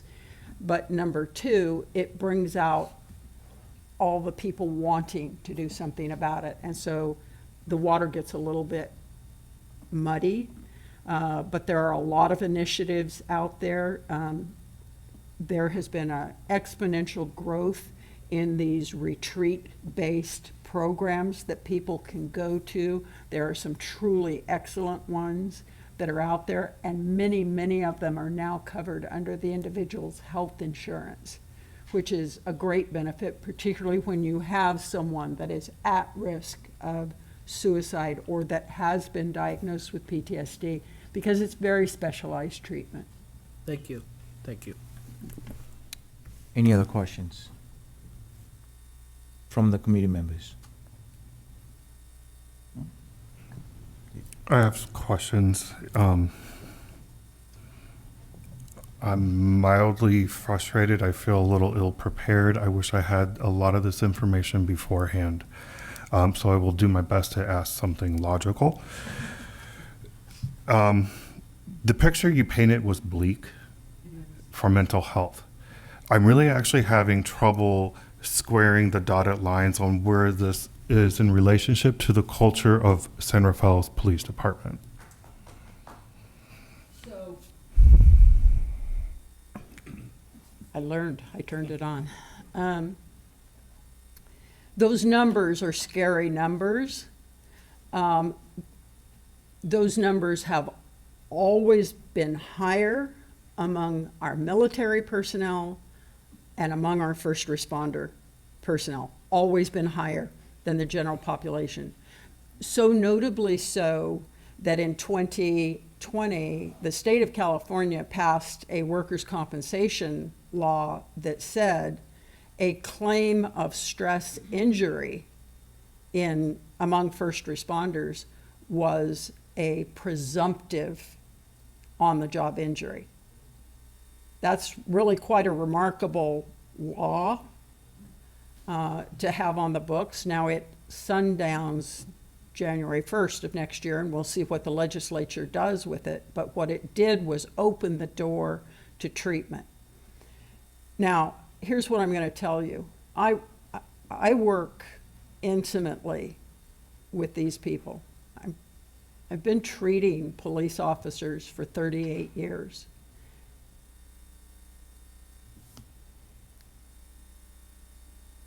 They work with this and do remarkably because the work itself is so meaningful to them. We don't have, you don't hear shrinks talk about crazy, right? But this shrink does. We don't have a bunch of crazies out there on the street. What we have are remarkably well-rounded human beings. We've selected them so, with incredibly strong personality profiles. Personality profiles that drive them to do what they have to do for the rest of society. They're literally driven. It isn't just a job that they enjoy doing. They are virtually compelled by virtue of personality to step into the fray. And they do very, very well at it. It's my opinion that San Rafael is a remarkably healthy police department. It has a pretty sound culture. When we work with San Rafael, we don't get a lot of complainers. I'm filtering my language as I go here. They like working there. And when you have a association president that can stand up and speak with the kind of passion that he spoke and tell you that for 29 years he's liked working there, that says volumes to me about the health of the organization. So I'm not concerned about them. I'm concerned about the trends nationwide. Can I add on to that? Maybe I can square that corner a little bit for you. Please, I'll just say, we do have a great wellness program here. With HIPAA and cops, I'll speak on my own behalf. We don't really voice it out there. If they're getting help, they're getting help, and our department seems pretty healthy. And I think that's primarily because of the resources we have. You know, whether it's the wellness room, whether it's peer support, whether it's the Danzy group, we have those benefits. EAP. We have EAP too, Employee Assistance Program. I'll throw myself out there. In 2012, I needed help, and I got it. The city paid. I went to a week-long event, squared me away. I was like, that's exactly what I needed. It was West Coast Post-Trauma Retreat. So it's now called something else now, I think. But anyway, it was exactly what I needed. No one knew I went. The only people that knew were the people that I told. I was off for a week. I went to this event, and it was exactly what I needed. So I'm a small percentage of the department of the 78 that the association represents, but it does exist. I don't think it's a pandemic. I don't think it's actually an epidemic, but it exists. I closed off everything for 15 years of my career until finally overloaded. And I'll just say one thing on that, on the vein that Ms. Danzy's talking about, is when I called the clinician and reported to him what had happened to me, and I said, it doesn't seem like a big deal to me. And he says, well, it is a big deal. Don't have critical incident trauma. Don't compare your incident to somebody else's incident. It doesn't need to be the Oklahoma City bombing.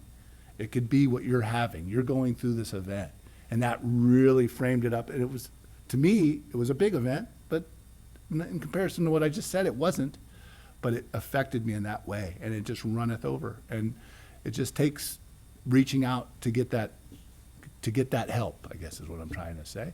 So I say it exists. I just don't have the exact numbers. I don't think anybody in this room could give you an exact number, but it exists. I could, but I wouldn't. It exists. I hope that kind of cleans it up a little bit. Couple more questions, Chair. And I'll just, I'm going to punctuate that by saying one of the best things about this program is that police administration has nothing to do with it. And that's, cops can be cynical, and they don't want the chief running the peer support program. Ms. Dancy is our clinician that supervises our program, and the participants in our peer support program take their responsibilities very seriously. They take care of one another, and they know how to escalate. We're an organization of 68 sworn officers, or 78 members of the San Rafael Police Association, and they take taking care of one another very, very seriously. So when the program coordinator solicits recommendations for peer support participants, that doesn't go through the chief's office. That's developed under the supervision of our clinician-run program with the peer support coordinator. It has nothing to do with police administration, which gives it a lot of credibility among the peer group. Okay. How are we measuring our culture? Do we have a yearly annual employee engagement survey? Interesting. Well, let me, don't jump from there. Peek behind the curtain here. What you just heard Mike say to you about his experience, you just sat in some really rarefied air, because cops and firefighters don't do that. And that speaks volumes to me about the culture of this organization, that they believe in this and they trust this. They trust that that kind of information, nobody's going to look at him different tomorrow because of it. Now, the way my organization works and has always worked is a little weird in terms of government. We blind bill, and it is a absolute non-negotiable for our contracts. If an agency or a chief of police is unwilling to get a bill that has no identifying characteristics whatsoever on that bill, then we can work together. But if they want to know, or they want an employee number, we spend a lot of money in my organization purchasing invoices that when we see an employee, every single visit that employee has a different and unique number on that invoice, so that there is no tracking that information. That is a huge leap of faith by the organization. So what the organization knows at the end of the year is how many hours were used, how many times we came here for an emergency, or we came here to teach, or we came here to do a critical incident stress debriefing, or how many overall clients were seen by the office. They have that information, but not the who, what, where, or why. Okay, couple more questions, I'm sorry. What does cultural in-servicing look like for that new employee? How do we instill it? What is the process? What happens? Good question. So basically what I do is the presentation that I just gave you is what I give to the employee. And then I tell them about all the services that are available to them. If it's mental health, I also tell them it's pretty much what I just gave you guys in a nutshell. It's about a half an hour presentation. I take them out and I'll sit them down and I explain the association from A to Z. How you get on the board, how you participate in the meetings, what they can do or who they can ask for help. And I basically explain the events that we do annually every year. And if they have any question, they're allowed to go to any board member, because some are more approachable than others. But I basically pass this information on that I passed on to you to them, so they have that in their toolbox moving forward. I might argue that it starts way before that. I think it starts before we hire somebody. It starts in my office. Lieutenant Eberly is currently responsible for professional standards and the recruiting functions in the organization. But when, as our staff meet a potential applicant and they go on a ride along, there's exchange, right? There's observation. There's a taste of who we are as an organization and the work that we do and the service that we provide. And then that candidate, that would-be potential employee, comes up through the selection process and have a conversation with the chief about, where are you looking? You want to be a police officer. You're telling me some really good things sitting here in this interview, but where else are you looking? And what is it that you want? What's going to fulfill you as a public safety professional, in pursuit of a 30-year career? San Rafael's very different than LAPD. And I think you'll find that every organization, like families, have unique cultures, and they're all unique in and of themselves. So I think the enculturation, as you ask, starts before we even hire somebody. As soon as they get in the door, the police association spends time with them and talks about rights and privileges and what they do as an organizational family, and then they go into the field training program, where they spend at least 16 weeks with an experienced field training officer, rotating through different field training officers, and they're part of the daily briefings. They're part of the daily conversations. The field training officer exposes them to the policy manuals, the practices of the organization, the chief's vision, what's important, all the way through to when they're a solo officer functioning post-training, and we continue to monitor them on probation, and then they continue on through their career. So, the enculturation question, I think, involves a great deal, and I think it's fair to just kind of add on to what Sergeant Mathis has said. Thank you. Just my last one, I'm sorry. From most organizational aspects that I'm used to, culture is leadership driven from the top down. It seems odd to me that the stakeholder is the union.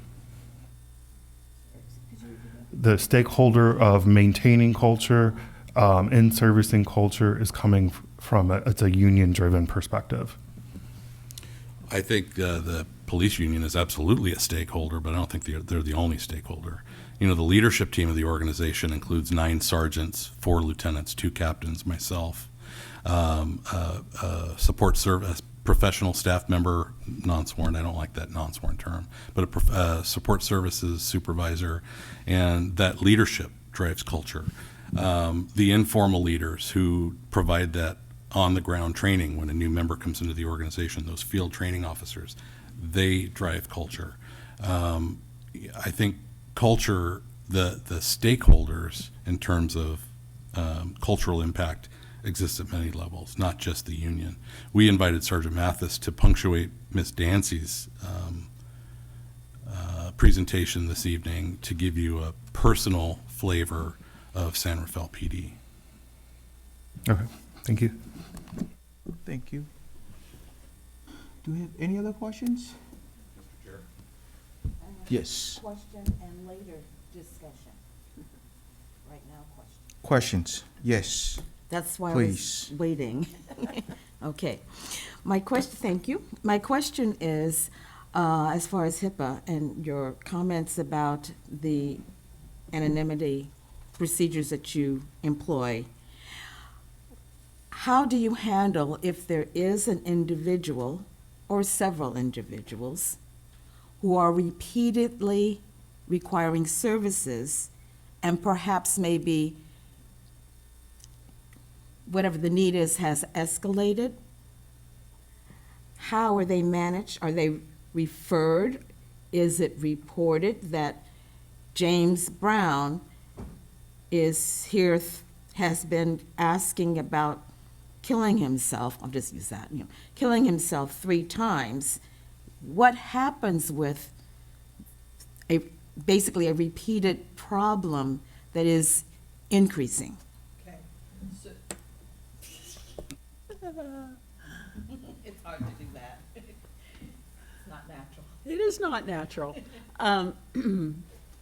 So everyone in our clinical group is, of course, a mandated reporter, which means that all bets are off with the threat of harm to self or others. That does not, HIPAA does not apply to that. All bets are off for the abuse of any of the protected groups, which is anyone over the age of 65. I'm now a protected group. I'm really proud of that. Children or the disabled.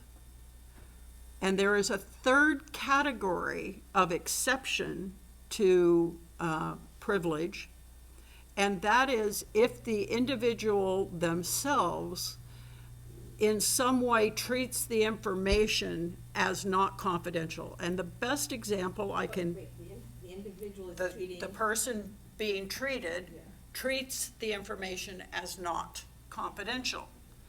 And the best example I can give, the safest example I can give to you is somebody's going through a divorce and they come in and say, I want you to come into court and testify that I'm the one that should get the children. They've just violated their own HIPAA protections by asking for that.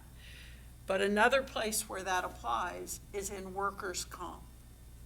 There is no HIPAA in workers' compensation. So using the example you used, if I have an officer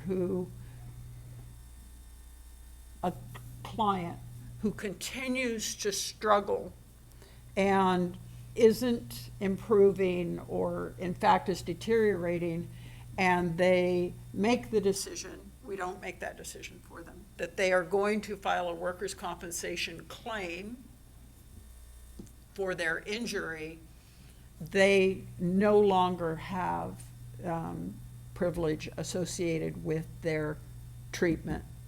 specifically. So those are the exceptions. We are exceptionally careful about reporting. In fact, you have to be prepared to sort of stare the scary stuff in the face for a little while with cops. And they often won't say it real bluntly. So you've got to learn to hear the undertone of despair and ask specifically about it. And then you have to convince them that they'll get through it. And I've, over the years, had lots of cops get through it just fine.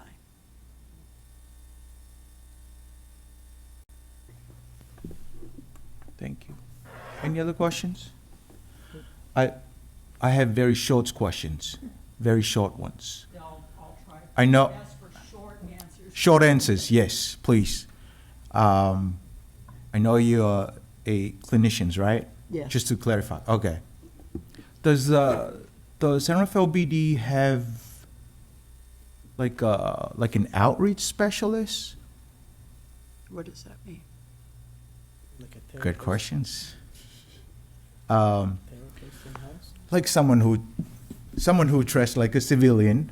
The reason why I'm asking, because what I've heard from Mike is that you guys are doing a lot of good stuff, but no one in the community see a lot of that. Like an outreach specialist is just focused on, I'm going out, I'm taking the services outside to the communities. I know you guys, I know. It's different too. I know you guys shows up in like tabling in some of the community events, but having an outreach specialist, like you go out, like I know Mike do that. I want to see a lot of Mike do that, going out and be with the community folks, and do a lot and talk to them. And it's one way of educating the public too. Like tell them like this is what we do. These are some of the other services that a lot of the people don't see. And they're good stuff, like all the stuff that the association has been doing.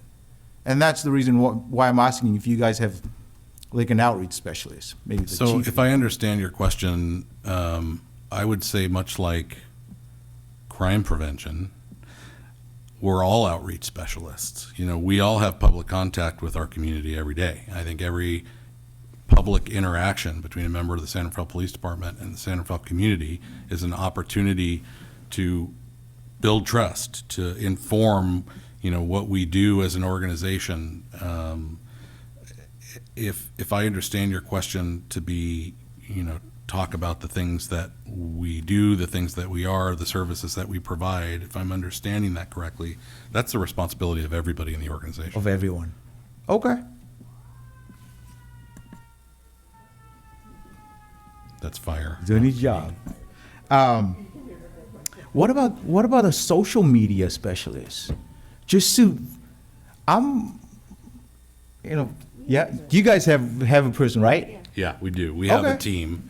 And, you know, traditionally, policing, you know, we have a crime prevention officer who goes out and tells our story, meets with the community, coordinates with block captains, and, you know, manages the function of crime prevention and quote unquote community relations. But people want that information in their pocket now. They want it here. And, you know, social media is a space where we have the opportunity to engage our community the way they want to be engaged with, whether that's Instagram, whether that's Facebook, whether that's, I don't think we have officers that Snapchat, but, you know, I think there's a generation of people that can meet law enforcement organizations in that space. So that's absolutely something we do, because there's a big sect of our community in that space. Thank you. Okay. If we don't have any other questions from committee members, I would like to open this to the public for comments regarding this presentation. Questions or comments? Comments.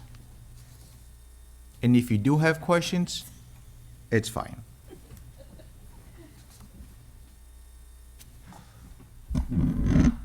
Thank you. Again,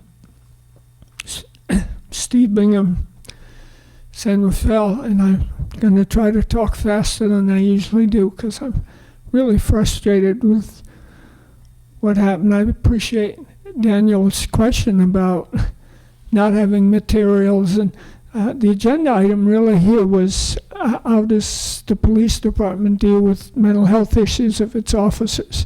And that's related to, but it's different from police culture. We really haven't been talking about police culture here. And the staff report actually is relatively decent and mentions that police culture reflects a strong sense of solidarity, loyalty, and mutual support among officers. And what we've only talked about here is individual officers and how we meet individual officers' needs. We haven't talked about the culture and how it informs people. And the backdrop for so many of us is the officers who stood around. They were sheriffs, not, so it doesn't reflect on this department, when Julio Lopez was beaten on the ground. That's a culture. The blue line of silence. That's part of police culture. The individual issues that we've referred to here are a reflection that the police culture is not in sync with the people. Ms. Denzie's comments about how awful the statistics are reflect that police officers are out there against the other, and it's freaking them out, and they have mental health issues. They don't get out of their cars and walk around among the public. The highway patrol, they used to, I don't know if they still do, their officers all lived in a single apartment building over in Paradise Drive. They live within their culture. They don't live among the fishes. And it creates the kind of individual problems that we've heard here. And we've got to have this discussion about the overall police culture that engenders this kind of fear among officers because they're learning it from each other when they go on rides together and so forth. Thank you, Stephen. Okay, I'm sure I've gone over, but thank you.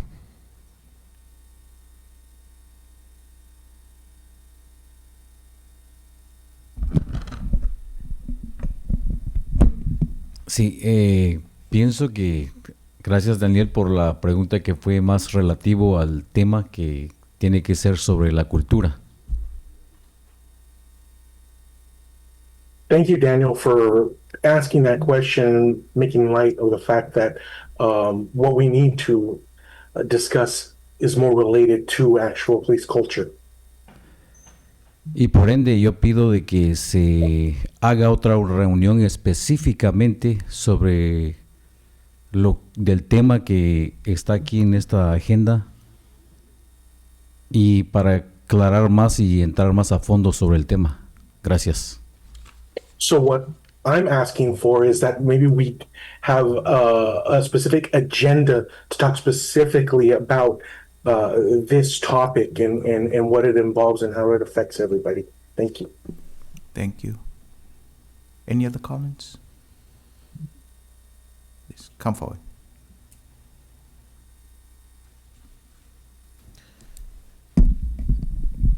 I think the job of a police officer must be very. It scares me. I can't imagine doing that job. So I'm a member of the public, and my experience has been. I haven't had huge experience, definitely not on the criminal level, but in every single occasion, I come away feeling that there's some communication issue with the police officers in communicating with the public, in communicating with me. There's nothing threatening about me, not even slightly, other than I'm a woman, I'm single, I'm alone, and maybe I stand up straight. Maybe that's scary. I don't know, but I walk away by thinking that there's something's not right here, and there needs to be some training, something when it comes to the officers communicating with the public. I mean, on a very light note, it's a two-way street too, in that if the officers are feeling kind of scared of the public, then the public feels kind of something's not right. It's kind of a never-ending loop there. And I'm not every single experience I've had. Something's just not right. I had an experience recently, and an officer said something to me that was really not right of the officer to say this to me. And I walk away thinking about this also, and it was rather benign, but it upset me. And why should that happen? I mean, I think, well, gosh, maybe the officer could approach the public or something. How can I help you? Coming up to the public. But on the other hand, maybe the officer also has some fear, not knowing, even if something seems benign, they're not knowing exactly what the circumstances are. I'm not talking about car stops. I'm talking, where there's nothing, you could see the person, me. Thank you. So that's I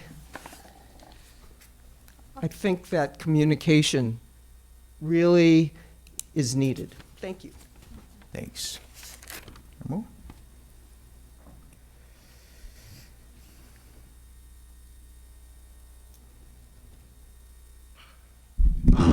In the slides, I saw Code of Silence, I think. I must have walked out. I didn't hear your comments regarding Code of Silence. But something comes to mind is accountability, and thank God for cell phones, Thank God for cell phone cameras and video. That helps with accountability. That's something that's something that you guys don't want to discuss. Accountability. Thank God for this to help us move to that direction. George Floyd, that wasn't the first. Cell phones. It wasn't the first, and I'm sure you're aware of that. There's been many George Floyds, and I know a few guys have been killed by the police. You guessed it, black men. Ferguson, you mentioned Ferguson. There was something called the Ferguson Report. I'm sure you're aware of that, the Ferguson Report. In the Ferguson Report, I read that fat document, and that document basically told the story of a police department funding itself off the backs of black people. Police stops. You know this. You've heard it before. But I'm going to say it anyway. Ticketing, taking cars, auctioning off cars. When you auction the cars, the money goes to different areas, police departments. Just Ferguson Report. Basically, they funded themselves off the backs of poor black people. Culture.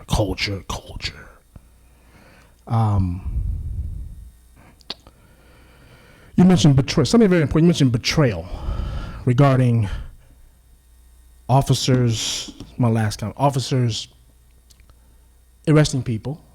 They go into the court system and being released. Laws changed.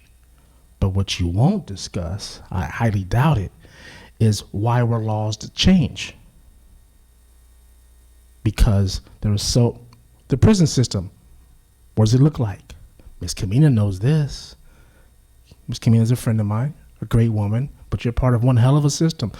The prison system, overloaded with black and brown men. That damn sure isn't an accident, is it? It's not. So the betrayal aspect of they're not prosecuting people, as I think you were getting at. Well, for many decades, They were over prosecuting people. I'm not the first person to tell you that. You heard it many times before. Over prosecution, targeting, terrorizing of black communities, brown communities. So when you say betrayal, you're right. I feel betrayal too. Betrayed also. Thank you, sir. Okay. I think there's no public comments. I'm going to close public comments. I'm going to come back to the committee for a final round of comments. Anybody? Chair, I would like to start.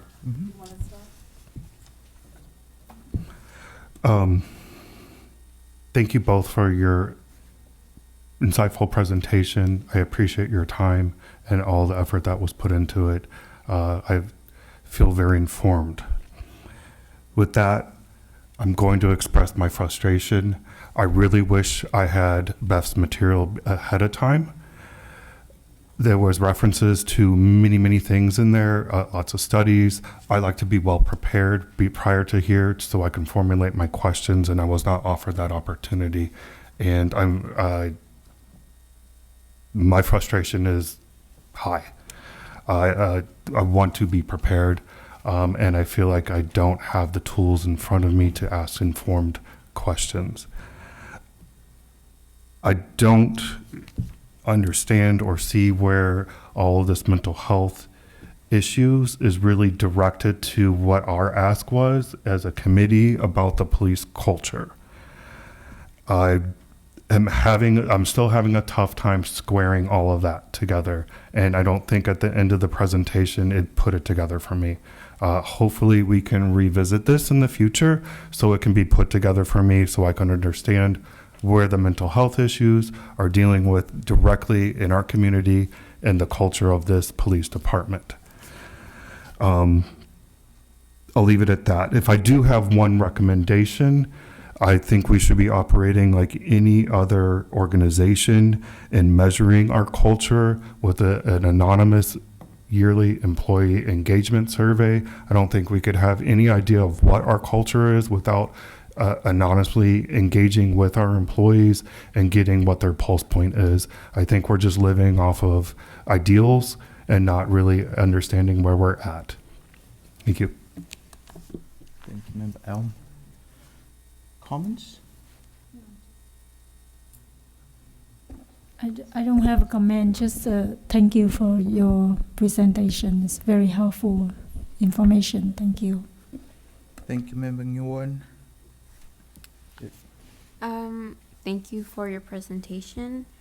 I kind of agree with David also because we were informed only about mental health and in the police in general, but we wanted more on, well, I wanted more on the San Rafael Police Department because that is our main focus, not just the police in general. Of course, well, something that just came into my mind right now was most of the police officers that work here don't live in San Rafael. And I think they only see San Rafael when they're working. They should see it when they're not working. I think that's really important. Yes, there are like risks, but there will always be risks. So that's it. Thank you.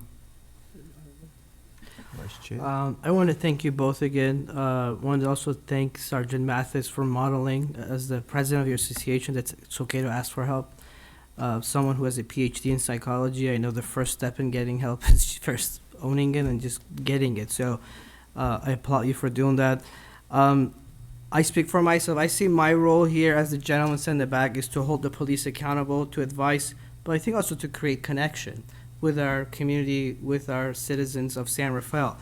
And I think, this takes time to rebuild trust post George Floyd. But I think to create these corrective experiences, one of our roles should be to, I speak for myself, to get to know, and again, going through the advising accountability, to create that connection. Because when you talk about vets, when they come back from war, the way they heal is through their community. They had a hard experience through war, and you look at people from World War II versus Vietnam War, and you see how they were treated. So when you talk to fire departments, that's how they talk. I mean, you walk down the streets, in a fire truck, everyone's waving at them. But the police, they get a different reaction. Being on the police right around, you learn a lot. So what I'm saying is that, it's the responsibility of both, and it takes time. And, that's where I see our work. And you said something really brilliant. To do good, you have to feel good. And I own a company, and if my employees are not feeling good, they can't sell the products, our customers are not happy, our company's not growing, the brand doesn't get the recognition. So at the end, we have to make sure that we provide tools for your department to have these necessarily functioning, so these officers can feel good and can hold their head up high and go back in the community and protect us. I do also agree a little bit. I think I'm kind of a stats guy. I would like to hear more about the stats, but I think it seems like our numbers are not as high as what the national average is. But I don't think regardless, end of the day, it just comes down, being aware of it, and I appreciate your report, and thank you. I just say thanks to both of you. Again, your presentation was very helpful to me. Sergeant Matthews, I think it was very brave of you to tell us your story, and I commend you for that. And Chief, thank you for the programs that you've helped initiate here. I understand that there's when our guest was speaking about the Code of Silence, we could talk about this for 15 years, and everybody has a different aspect. Tonight, for me, was educational to hear about it from one side. And I agree with Daniel, we didn't have the written report before him, but I think you explained it very well. Thank you. We'll just move down along. Yeah. Again, thank you so much for all of you. And the presentation, I am learning because it's my first time I am learning. Thank you so much for 38 years. And always I said, police is no easy job. But when I see different problems in our community, always I said, well, they are our hope, but I think too they are humans. And thank you so much, and I'm learning different topic here. The information and your information is very important for me because sometimes our community have a different question, and I can answer some question when they have, because English is so hard for everybody to understand, but when someone is here and learning different things, it's good to explain to our community. Thank you so much. Thank you. Mem Locks? Likewise, I thank you for your presentation. I am frustrated that we didn't have your PowerPoint prior to this, and the general metrics and data that we needed in order to formulate our questions better, but we're kind of like gathering together now after the fact, so to speak. I do feel, and agreed with a couple of the other committee members, that you were presenting a side that was, what I will use the word, bias for the police, the health of the police officer. The generation of this committee was not based on the health of the police department. It was based upon, or the services, it was based upon what had happened to an individual and nobody really did anything. I mean, the other officers or the supervisor really didn't do anything. That was the reason we have this committee. That was why it was developed. And going back out into the community, I appreciate hearing about all of the different supportive club, the soccer team and so forth. I appreciate hearing about all of that. But as you know, in any industry, it only takes one bad example to just wipe that away, and then everybody is only seeing that one bad example.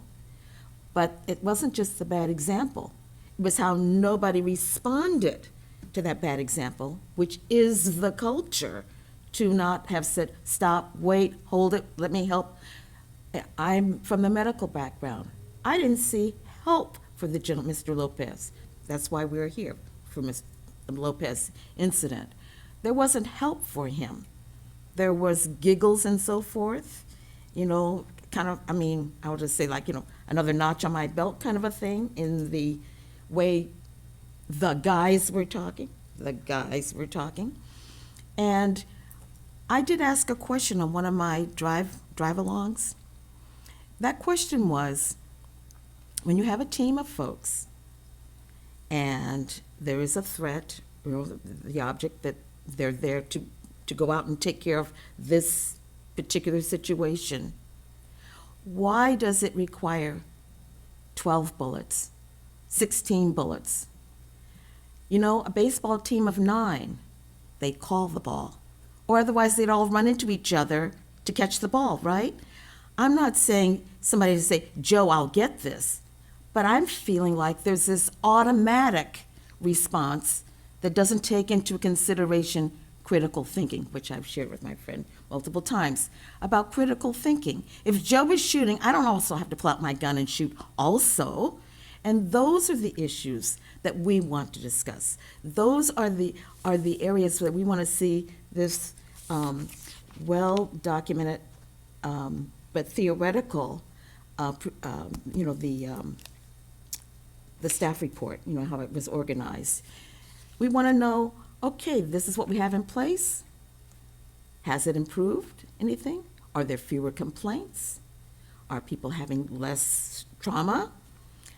That is what this committee needs. That's what we want. So we really need to have the other side of this presentation. And that should be presented to us, I would say, to make the motion, committee members, that we actually have that as our theme for next month. We are able to make changes to our agenda per any of the parliamentary procedures, even though it has been before this city council, we can make changes to our agenda. And I would say that we would like to have you come back with, maybe not the same individuals, but Chief, to come back with the other side of the coin and the presentation, because that's what we need. This education was great. I needed to know, as Daniel was saying, I want to know about the Reisner, what was going on with him. I want to know about the Pew research. I want to know about trips. I want to know what the Caliber Press said. I wanted to know all of those things so that I could better be able to take in your information. And that was not available to us. And I feel that was an injustice to us.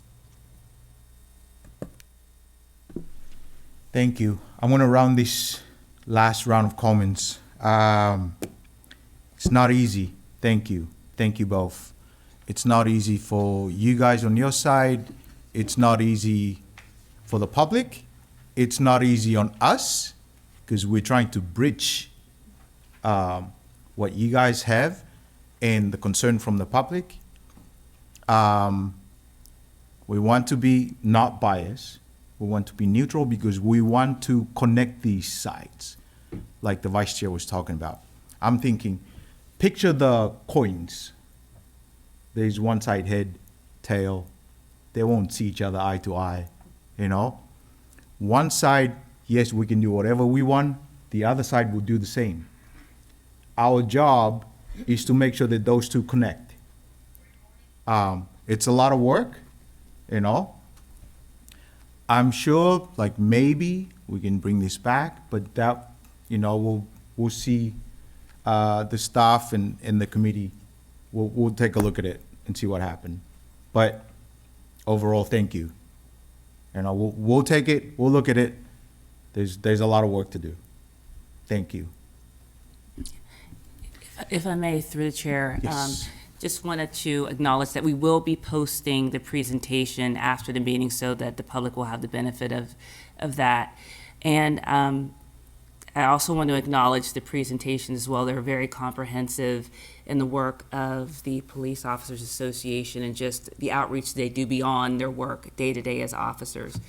And so I know that the presentation presented a kind of a broad overview, a picture of law enforcement, mental health in general, but I want to reflect back on what Ms. Stanzi said about wellness. If an officer isn't in a state of either physical health or there's concerns about their mental health, that has a direct relationship to how they interact with each other and how they interact with the community, or even if they're able to act in the capacity as an officer.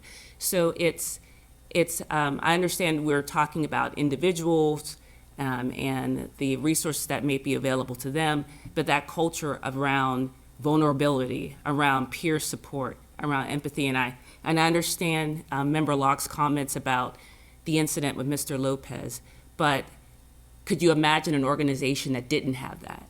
So, if we think about that, an organization that didn't emphasize that within the organization and what that would look like in the community. And of course, the chief and all of us acknowledge that, even myself as a public servant, that there's always much for us to do, but having that resource, and as Ms. Stanzi mentioned, not all organizations, perhaps in California, there's a model that's set, but not all organizations have it. And so just want to reflect on that if we didn't have this, what would our policing look like? What would the interactions look like more broadly? So again, we'll post the information so that the public has it available, but I just wanted to kind of punctuate the conversation with that, and again, thanking our presenters for their work this evening.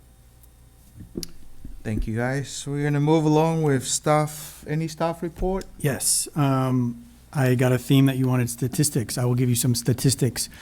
So far up to July, we've taken 23,000 calls for service. Out of those, we had 9 complaints. So this is the quarter that I'm reporting out on complaints. We've had 9. As an indication of some culture that should hopefully shed a lot of light. There's only been 9. Out of those 9, 8 were exonerated and 1 was unfounded. So we've had 0 sustained complaints this year. 0 sustained complaints. The time frame. This is from the second quarter. So for July, up to July, 1 was unfounded. Yep. Next month, we were scheduled for youth and policing, but we do want to give it the time that it deserves, and we are not ready to present. I don't mean to jump on Marilyn or Member Alvarez and Member Alm's project, but we do want to give it the time that it deserves, and with school schedules, it's hard to meet that deadline. So we will be talking offline with the chair to see what we will fill, if anything, for September. It sounds like there was some ideas, but I will leave that up to the chair. And do you have any staff?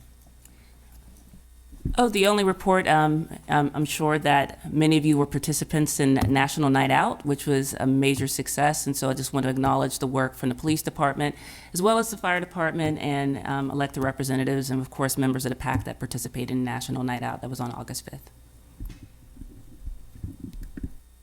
Okay. Before we got into the committee reports, so for next month, since the youth issue is not coming in, presenting, that means it's open. Yes. Oh.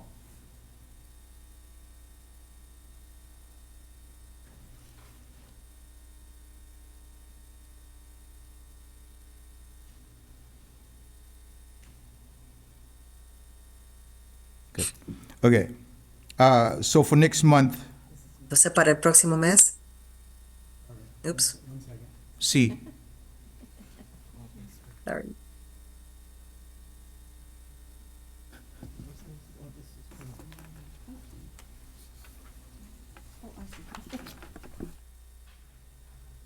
We good?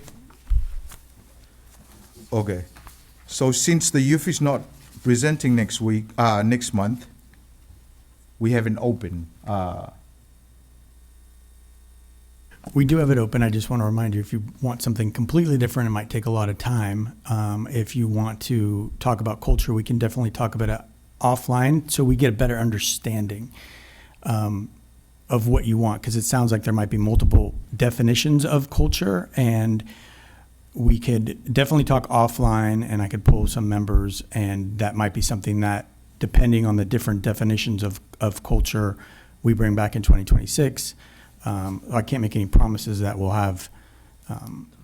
So, okay, I understand we can do that. I want to come back to the committee. I'm asking you guys if you want, we can call to vacate next month, or if you guys agree to bring something back, since we haven't opened next month. I feel more comfortable if you two connect offline and kind of Yeah. lead what to do rather than us just kind of react to what's happening. I agree with Okay. Vice Chair DeViti, and I'd be happy to connect with the chair as early as tomorrow to start working on it. Pass it down, that's my report, pass it down. Pass it down. Thank you, that's my report. Jeez. Okay, yeah, we'll do that. Thank you. Committee reports. May I? Yes. No, I'm sorry, like, the public comments ends before the staff reports.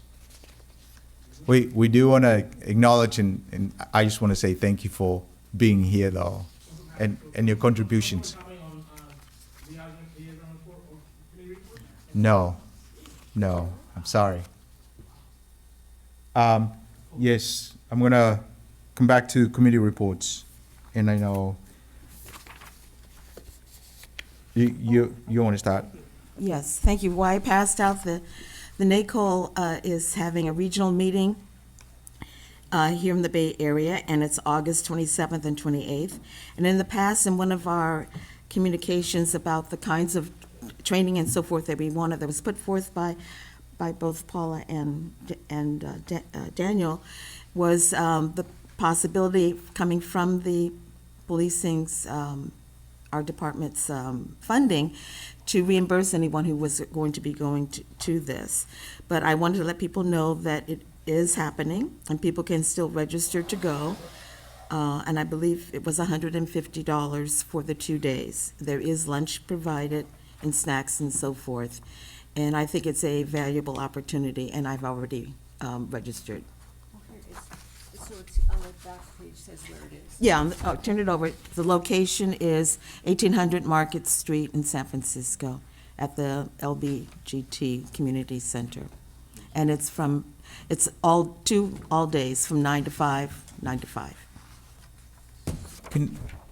Before the next committee member report, do you want to speak about the NACOL? Chair Tokalahi and management analyst Teresa Komodo will be attending that as well. I agree, it's a good class. If you can make it, please make it. Cool, thank you. Yeah. Okay, I'll come back to the committee members with more committee reports. I would like to say Carla Valdez and we attended National Night Out in 3 different places. That was nice. Good for us. We're learning, and we are thinking for next year, May 1 for our community in Canal. Maybe with Voces del Canal, we are not sure, but we would like to do one. Thank you. Thank you. I'm fine. You good? Vice Chair? No, good, thank you. Just moving along there.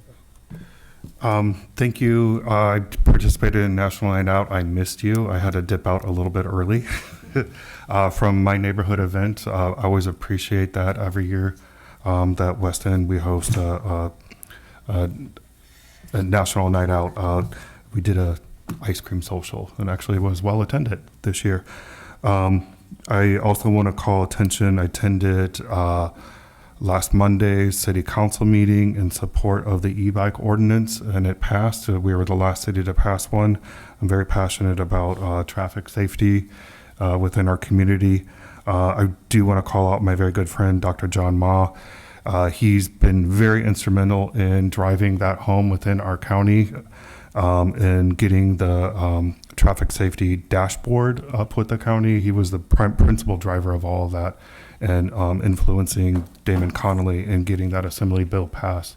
And I really want to give recognition to Dr. Ma. Thank you.